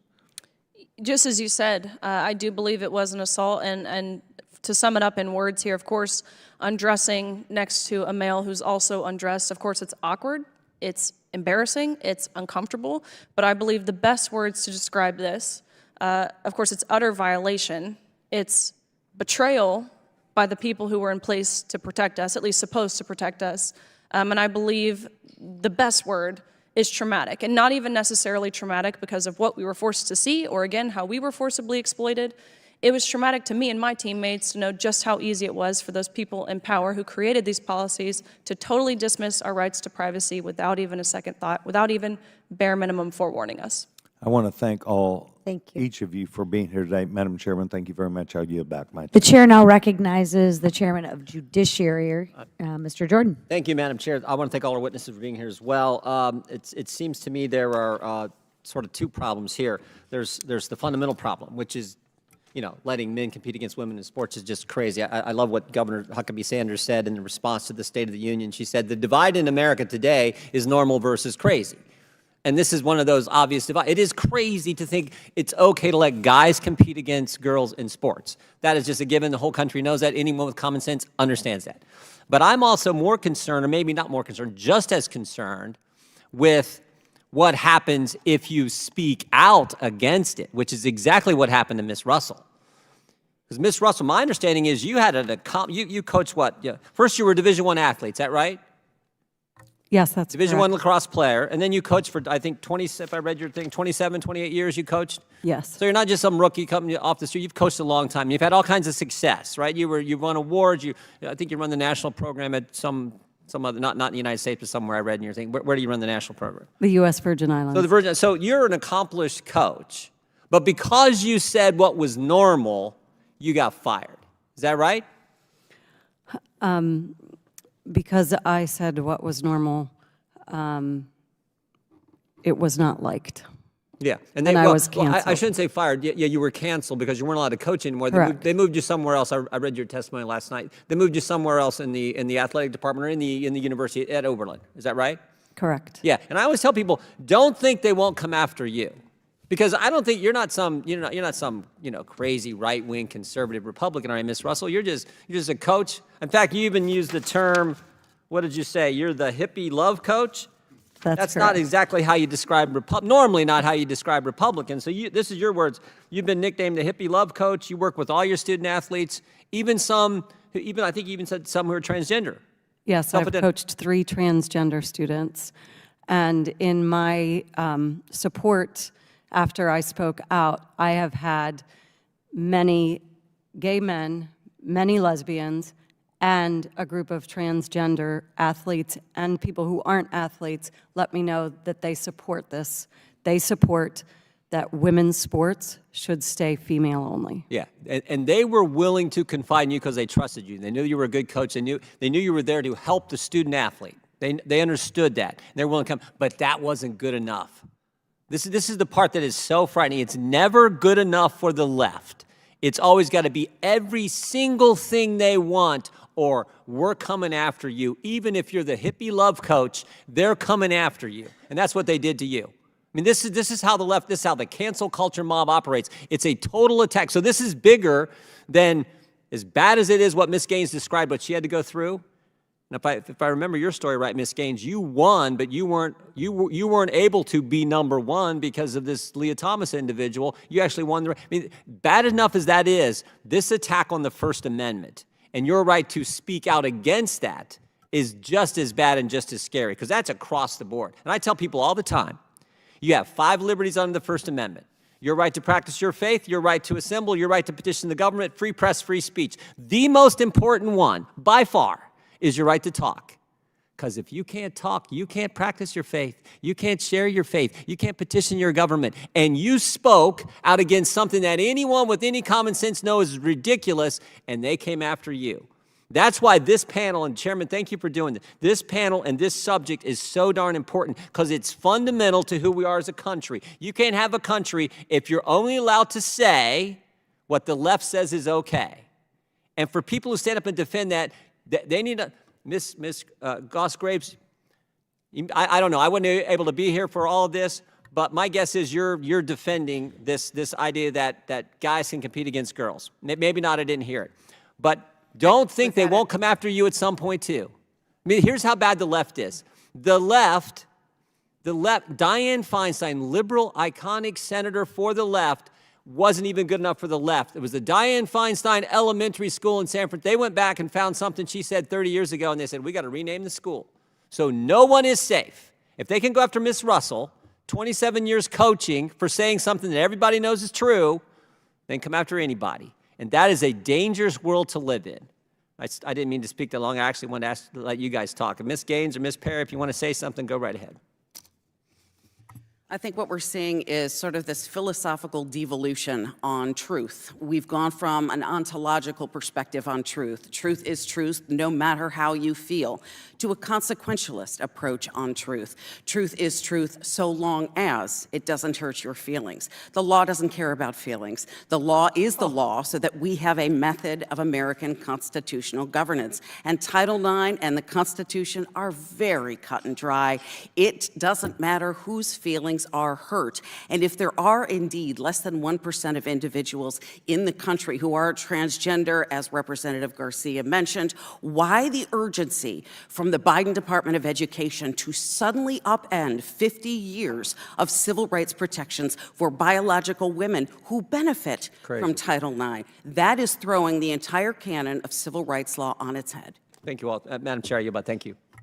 Thank you. The chair now recognizes Ms. Green for 5 minutes. Thank you. And thank you, Chairwoman McClain, for holding this hearing. It's extremely important.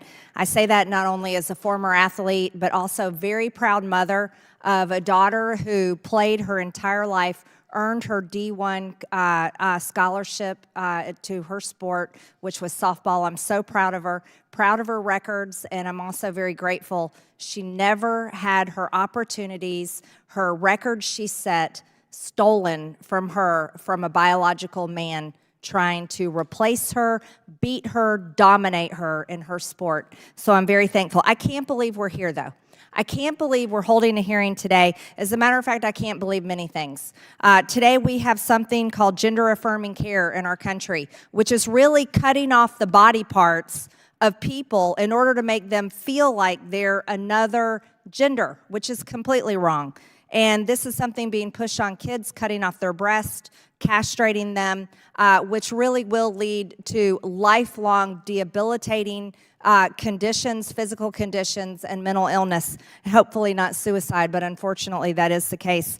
Reproductive health care has been mentioned here. Even the term reproductive justice, which is really capital punishment for innocent babies. There's nothing reproductive about abortion. It's murder. But one thing I'd like to talk about right now is the Gallup poll that was done in May of 2023. 69% say transgender athletes should play on teams that match their birth gender or biological sex. But guess what? That's actually gone up because the left is losing the battle. Because in 2020, May of 2020, the exact same Gallup poll was done, and it was only 62% that agreed that transgender athletes should play on teams that match their birth gender or biological sex. So watching biological men dominating real women in sports is moving America's opinion to defend biological women and Title IX. This is a losing issue for Democrats because America fully agrees we have to protect women's sports. Ms. Goss Graves, in 2013, the National Women's Law Center tweeted, "What have sports meant to you or a girl you know?" Tweet it with the hashtag, and then you put the hashtag. You responded, "National Girls and Women in Sports Day, I'm grateful to tennis. It is my late night outlet that I still play 20 years after high school." Do you still play tennis, Ms. Goss Graves? Not well anymore. My knees struggle. But it's a great sport, and it's always fun. Yes, I've enjoyed playing. And you mentioned that you're a fan of Serena Williams. Is that right? I am. I'm a Williams sister fan. I'm a tennis fan. I'm actually a fan of most sports. I grew up playing sports and in a family that understood that there is so much value in playing sports, whether you're the best or not the best. I agree with you. And I'm a fan of Serena Williams, too. I think she's strong, I think she's powerful, and I think she's beautiful. In 2013, Serena Williams stated, "If I were to play Andy Murray, I would lose 6-0 in 5 to 6 minutes, maybe 10 minutes. No, it's true. It's a completely different sport. The men are a lot faster and they serve harder, they hit harder. It's just a different game." So sounds like she doesn't think she could beat men either. But let's talk about some of your comments. You said that this is attacking and dehumanizing on trans. Ms. Goss Graves, how do you think Ms. Gaines felt? Do you think she felt dehumanized being forced to undress in front of men in her sports or attacked? Here's what I think. That's a yes or no question. But if I could being forced to undress in front of a man, isn't that dehumanizing or attacking? I could answer this question, Madam Chairman, because I actually think this is really, really important.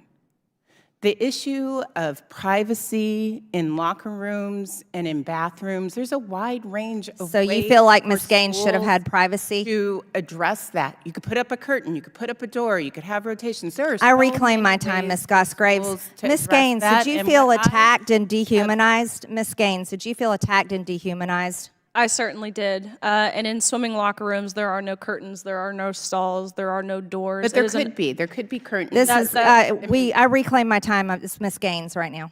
That would be restructuring how I've competed in my entire 18 years of competing for what we've described in this hearing today as such a small percentage of the population. We would restructure and uproot what we're used to and what works and allows us to be. I think we can all agree a locker room in general is not a comfortable place, even of course in dressing in front of all women.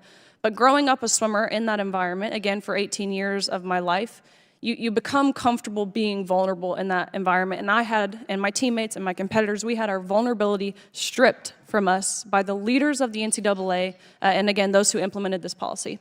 Thank you, Ms. Gaines. I yield. Thank you. The chair now recognizes Mr. Burchett for 5 minutes. Thank you, Chair Lady, and thank you for bringing this important matter to our attention. Ms. Gaines, in your experience, do the biological men competing in women's sports start competing before or after taking hormones? I guess it depends, but I've certainly seen both ways. Both? Okay. What guidelines does the National Collegiate Athletic Association, NCAA, have regarding male to female student athletes being treated with testosterone suppression? Well, from 2010 to 2022, they had a blanket policy in place for all sports that said just 12 months of hormone replacement therapy, and you compete with the team that aligns with your gender identity. But now, the NCAA, and I think this is incredibly telling, they're in a phase-out approach, meaning they want nothing to do with the topic, which I think is, again, if they wholeheartedly stood by the fact that they believed males could be women and become the same as women, they would stand by their policy, but they're not. They want to leave the responsibility and accountability up to each specific sport governing body. I believe they're in phase 3 or so of this approach, and it should be done by 2024 or 2025. Wouldn't men competing in women's sports at the collegiate level have already gone through puberty? I don't know the exact statistic, but every single male that I've seen competing at the collegiate level in the women's category has gone through male puberty. Right. If a male takes a year of testosterone suppressants, does his bone structure and muscle mass change enough for him to be similar to biological women? No, nor does his height, nor does his lung capacity, nor does his his heart size, his wingspan, foot size, list goes on. And doesn't testosterone have permanent effects through early life exposure? Of course. Okay. Ms. Gaines, another question. Once a man has started competing on a women's team, do they ever switch back to compete on male teams? Not that I have seen. Actually, I will say there was a half marathon runner or a marathon runner who just won in the open category, the non-binary division at the Boston Marathon. Again, a male identifying as a woman. He's competed just this year alone in the men's, women's, and open category. Okay. Ms. Graves, in 2022 you tweeted, maybe anti-trans laws are not actually about protecting women's sports. That's not true. These laws are not only to protect women's sports, but women too. Last year, a biological male playing on a women's volleyball team spiked a high-speed ball into a girl's face, causing a concussion. And I believe I have the video, if we can show that.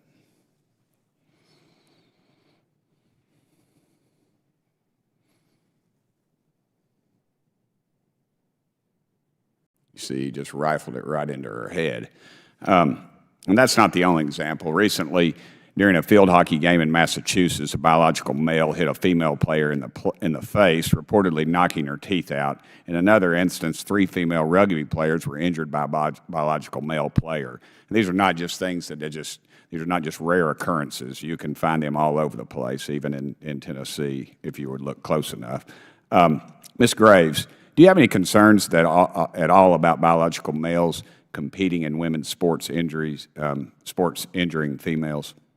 I have deep concerns around injuries generally in sports, and I think the answer for this body, if they are interested, are the sorts of resources that reduce injuries. No, but I mean, are they not higher among biological men? Though, I mean, the thing is, I know this is hard to hear, that people who play sports, that injury is a part of it. And it is unfortunate, and yet people still play because they love it. They love playing. Yes, ma'am, but when you take away their ability to compete against them, ma'am, I'm talking, please. I apologize, but when you take away their ability to compete by putting someone who is far superior biologically, that's the way God made them, that may become some disruptive talk to some folks up here, but that's just the way it is. It is not fair. So that was basically a yes to my question, and I want to... No, I don't think it was. I think what I was trying to say, that I am concerned about injuries in sports, and I think there are things to do to reduce injuries in sports, and that additional resources to ensure things like coaching, to ensure things like equipment are more equal, okay, let me stop. Would actually reduce injuries that girls across this country face because they play sports. Yes, ma'am, but they don't play contact sports against men. Now, Ms. Gaines, would you care to comment on that? Yes, I absolutely agree. Allowing men into women's sports, of course, increases the severity and the greater likelihood of women getting injured, and to ignore that is entirely disingenuous. And let me just add one more point about this NCAA championships in particular that I find to be incredibly interesting that we haven't talked about in this committee. And that same meet where we had Thomas, who of course is a male identifying as a woman, we had another trans athlete who was a female identifying as a man. We were told we had to refer to this person using he, him pronouns. And so I guess I wish there were more Democratic members on the committee, because I would love to ask just plain and simple the question of, do we believe that that person that we are forced to compete against from Yale, Izzy Hennig, who now identifies as Isaac Hennig, should compete against the men?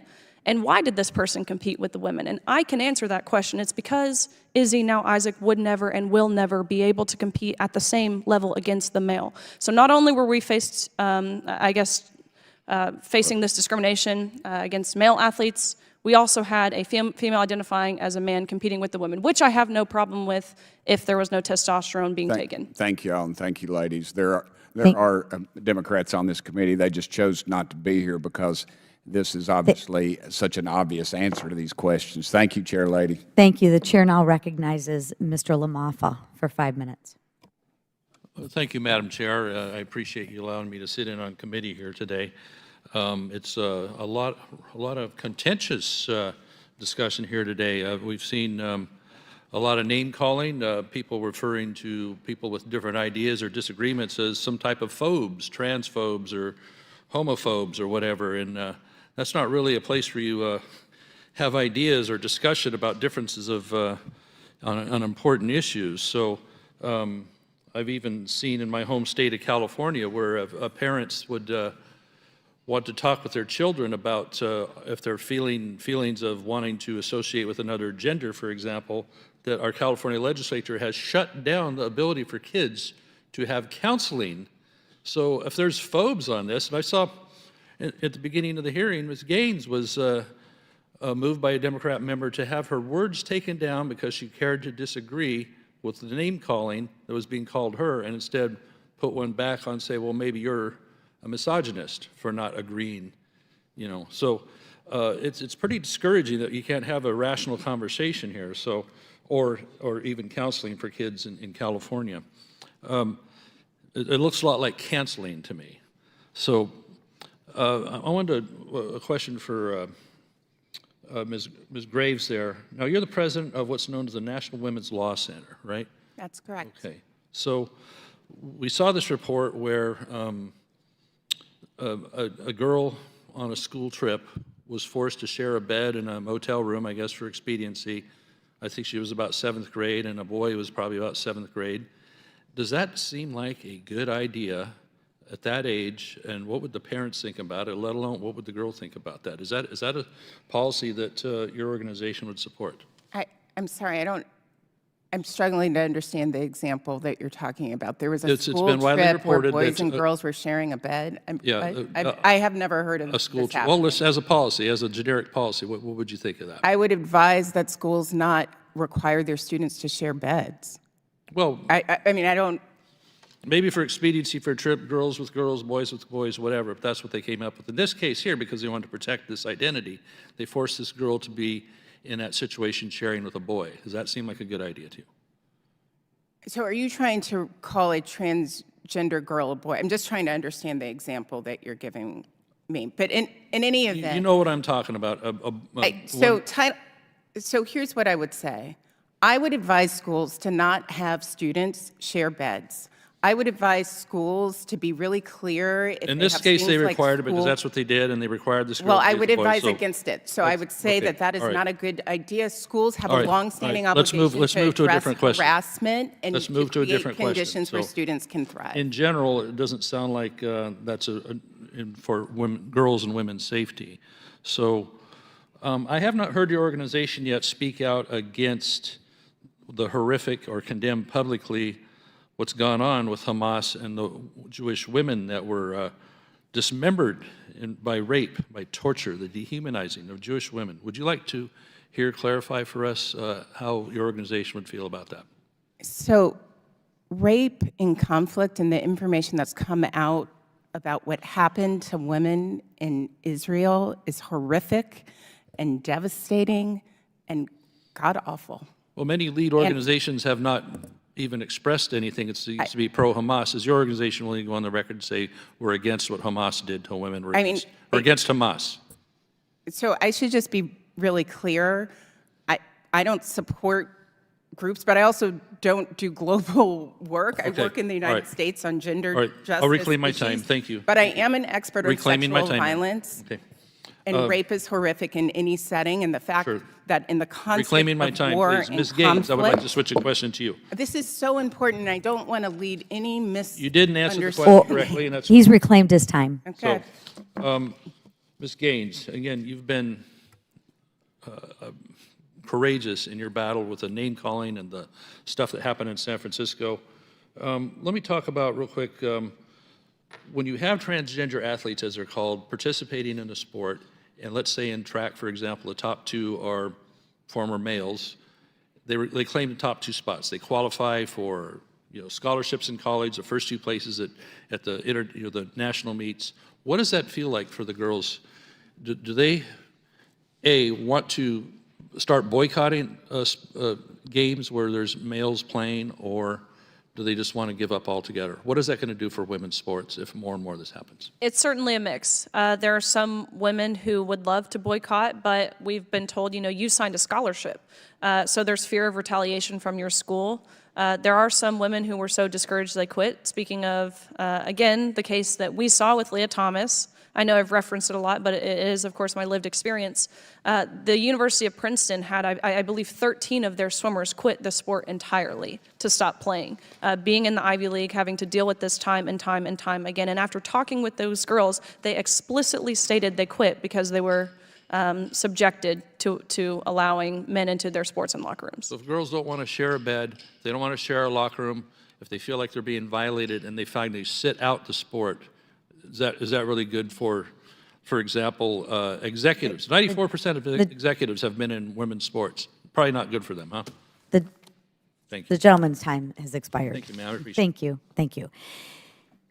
In closing, I want to thank all of you very much for taking time out of your day to be here today. I want to thank you for your testimony. I know it's heartfelt, and I appreciate it. It means a lot to me as a mother, as an athlete, as a coach, as a woman. So thank you for being here. I now want to close, and I want to yield to the ranking member, Ms. Lee, for her closing remarks. Ms. Lee? Thank you, Madam Chair. First, I just want to seek unanimous consent to enter into the record this statement by the National Center for Transgender Equality.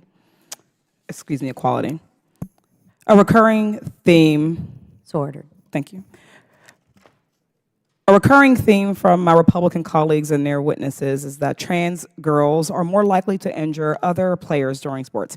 I'd like to read a statement by a trans female high school rugby player, and I quote, "At 5'7" and approximately 140 pounds, I routinely go up against other women from 5'3", 100-pound players who are quick and agile, to 6 feet tall, 250-pound women who are nearly double my size." She continued, and I quote, "And during a scrimmage a few weeks later, I had my arm broken in a collision with a cisgender player. While unfortunately I can't help but chuckle because my experience is the opposite of narratives playing on unfounded fears that cisgender women face a higher risk of injury from transgender women on the field. My colleagues are grasping at straws for arguments to support their transphobic and dangerous stereotypical views of women's bodies. I think this hearing has shown how vital immediate action is to protect our transgender young people. On April 6, 2023, the Department of Education announced a proposed revision to Title IX regulations on students' eligibility for athletic teams. The administration's proposed revision to Title IX would prevent institutions that receive federal funding from applying blanket sex-related criteria that would limit or deny a student's ability to participate on a male or female team consistent with their gender identity. This proposed revision must be finalized. We've seen how without these protections, Title IX can be weaponized against transgender students. During her time running the Department of Education, Secretary DeVos repeatedly leveraged Title IX's prohibition of sex discrimination to roll back protections for transgender student athletes. For example, In May 2020, the Department of Education prevented a Connecticut high school from maintaining its policy allowing transgender students to participate in athletics on a team corresponding to their gender identity. In another case from 2020, Secretary DeVos's department successfully forced Franklin Pierce University to rescind its transgender participation and inclusion policy despite the policy's compliance with the NCAA guidance for transgender athletes. We need our Department of Education to be able to stand up and defend our transgender students because they, like all willing young people, deserve to participate in sports.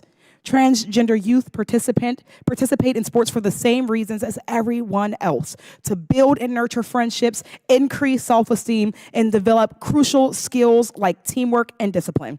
Equal access to school programs go hand in hand with academic excellence.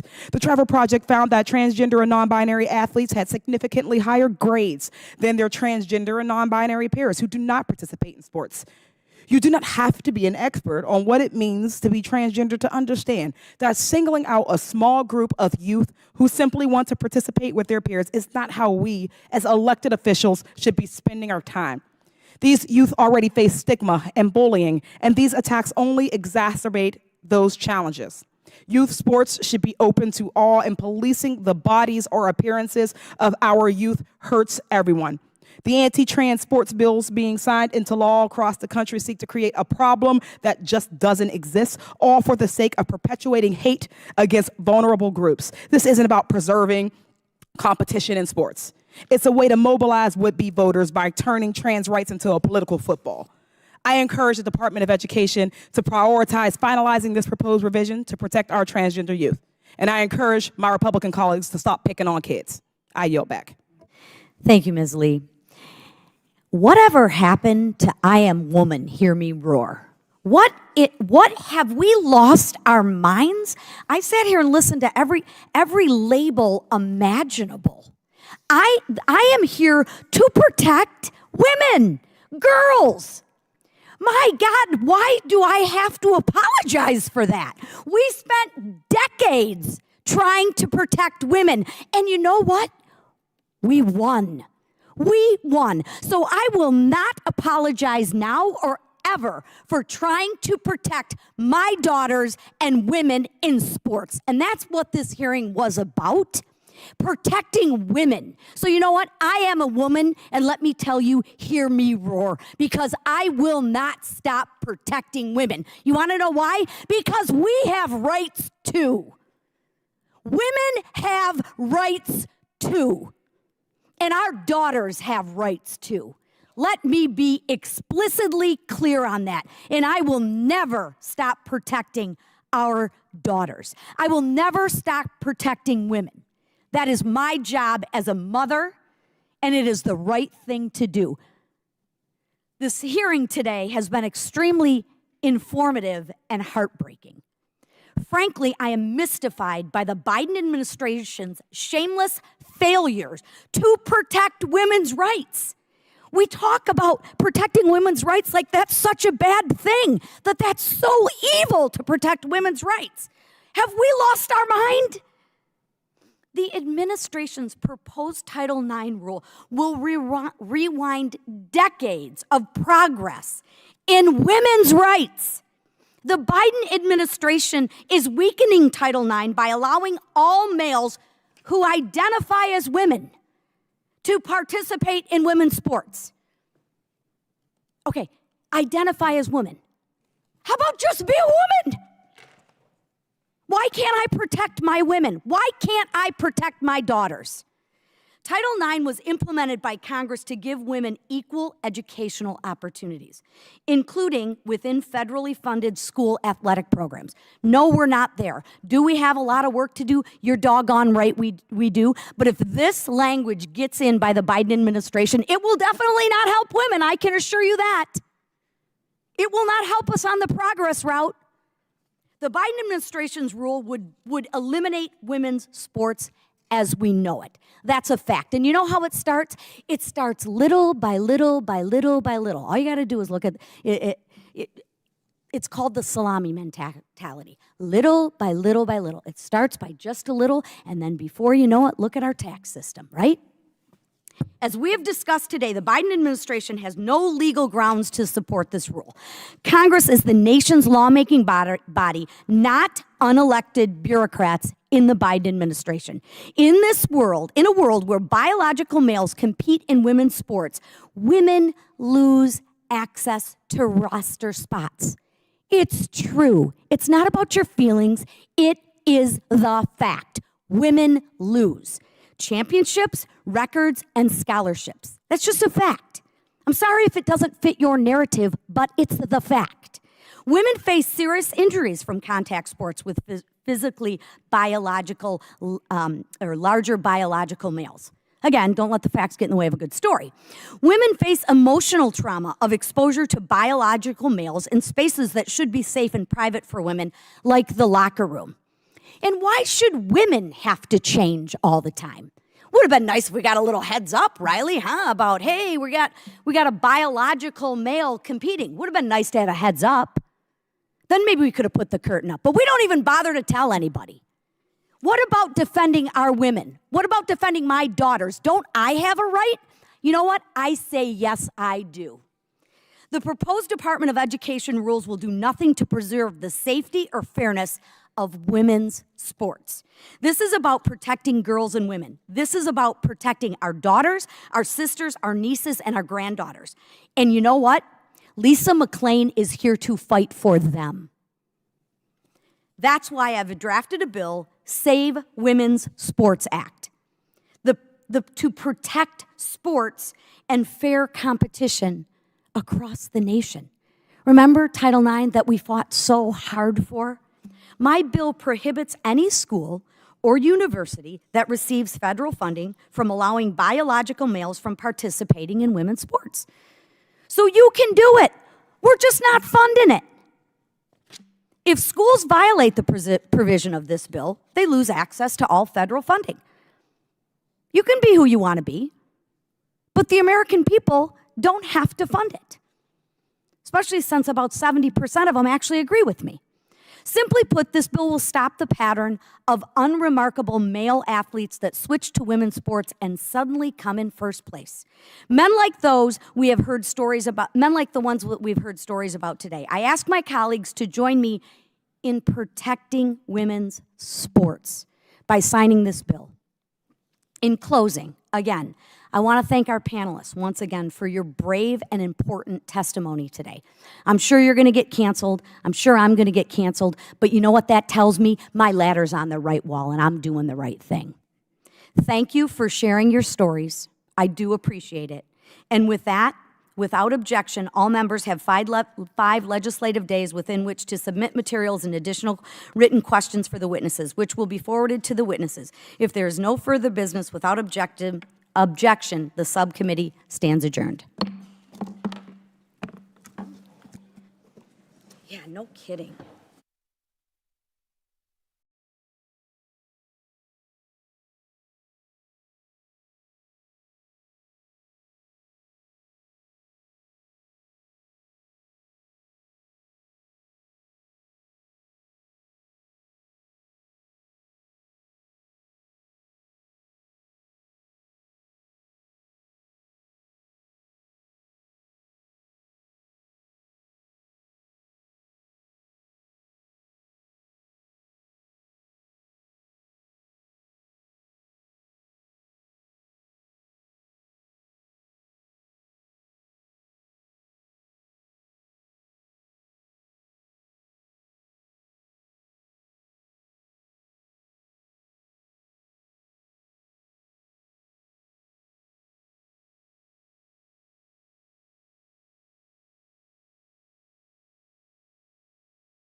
Good evening, ladies and gentlemen. If I could ask everyone to take their seat, please.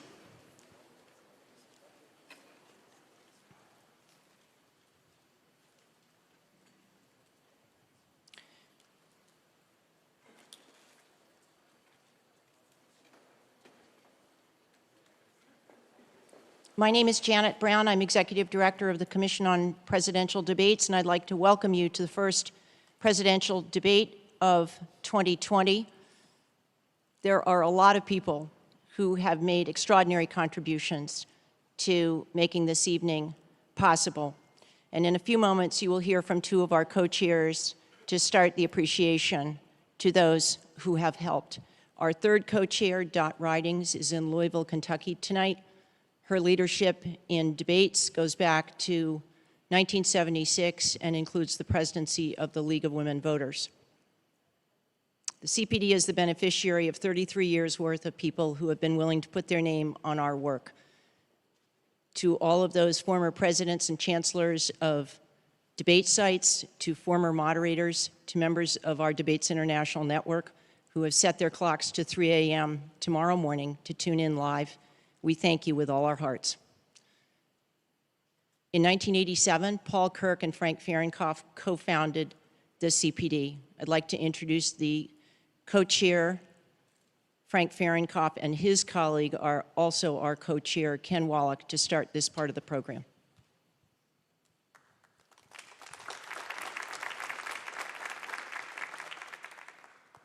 Thank you, Janet, and thank you, ladies and gentlemen, and welcome to the Health Education Campus, Case Western Reserve, and the Cleveland Clinic. And if you have not had the opportunity yet to go around and see this fantastic facility, you really should.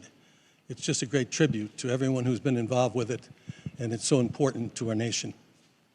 To say, as Janet mentioned, that this has been the most challenging time for this commission in its 33 years of existence due to the coronavirus problems. So many people, as Janet said, are responsible. We normally don't come out when my co-chairman and I come out and thank people, but we wouldn't be here today if it had not been for them.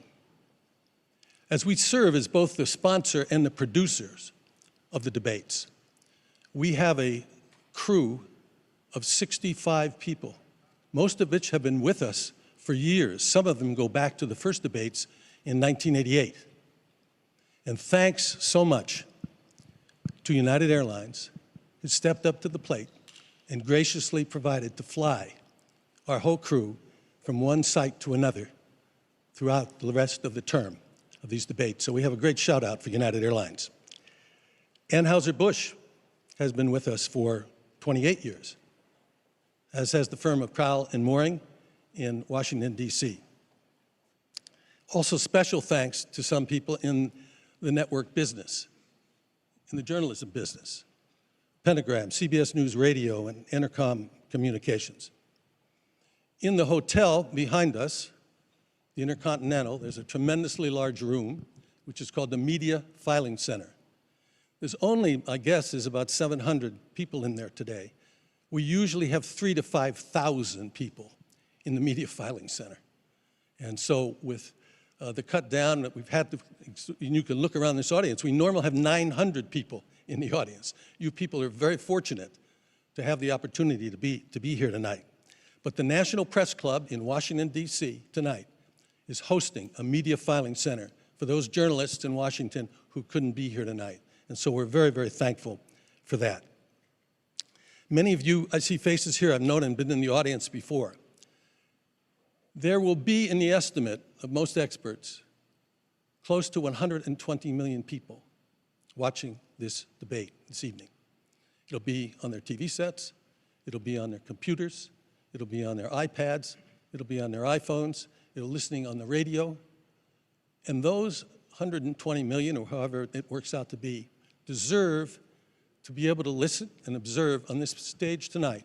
These two men put forth the reasons why they should be elected president of the United States. And that's why it's been our history in the general election debates that we urge our audiences not to clap, not to yell, to sit silently and not interfere with these people who are trying to ascertain who they're going to vote for. Now, exactly at 9 o'clock, you're going to hear a lot of noise behind you. If you turn around now, you can take a quick look. There's 3 on this side and 3 on this side, and these are the major nets. And at 9 sharp, you're going to hear them all go on air. And so it makes a little noise, so don't be afraid by it. And I must, at the end, really thank the people that you saw on your way here tonight, and you see around here.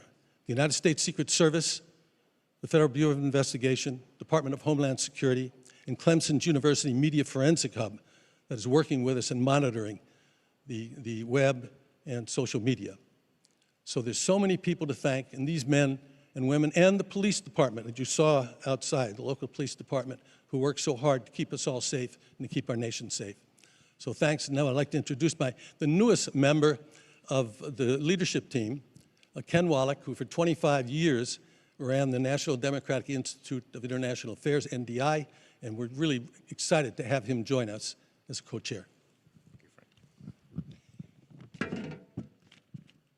I join Frank, Janet, and fellow board members, including Yvonne Howe and Jane Harmon, who are with us tonight, in welcoming you to the 23rd presidential debate sponsored and organized by the Commission on Presidential Debates. As Frank said, I'm the Commission's newest co-chair, and as the new kid on the block, I am proud to work alongside those who have been engaged in this initiative for the past 33 years. These debates have now become an integral part of our political process, a view shared by the most important judge, the American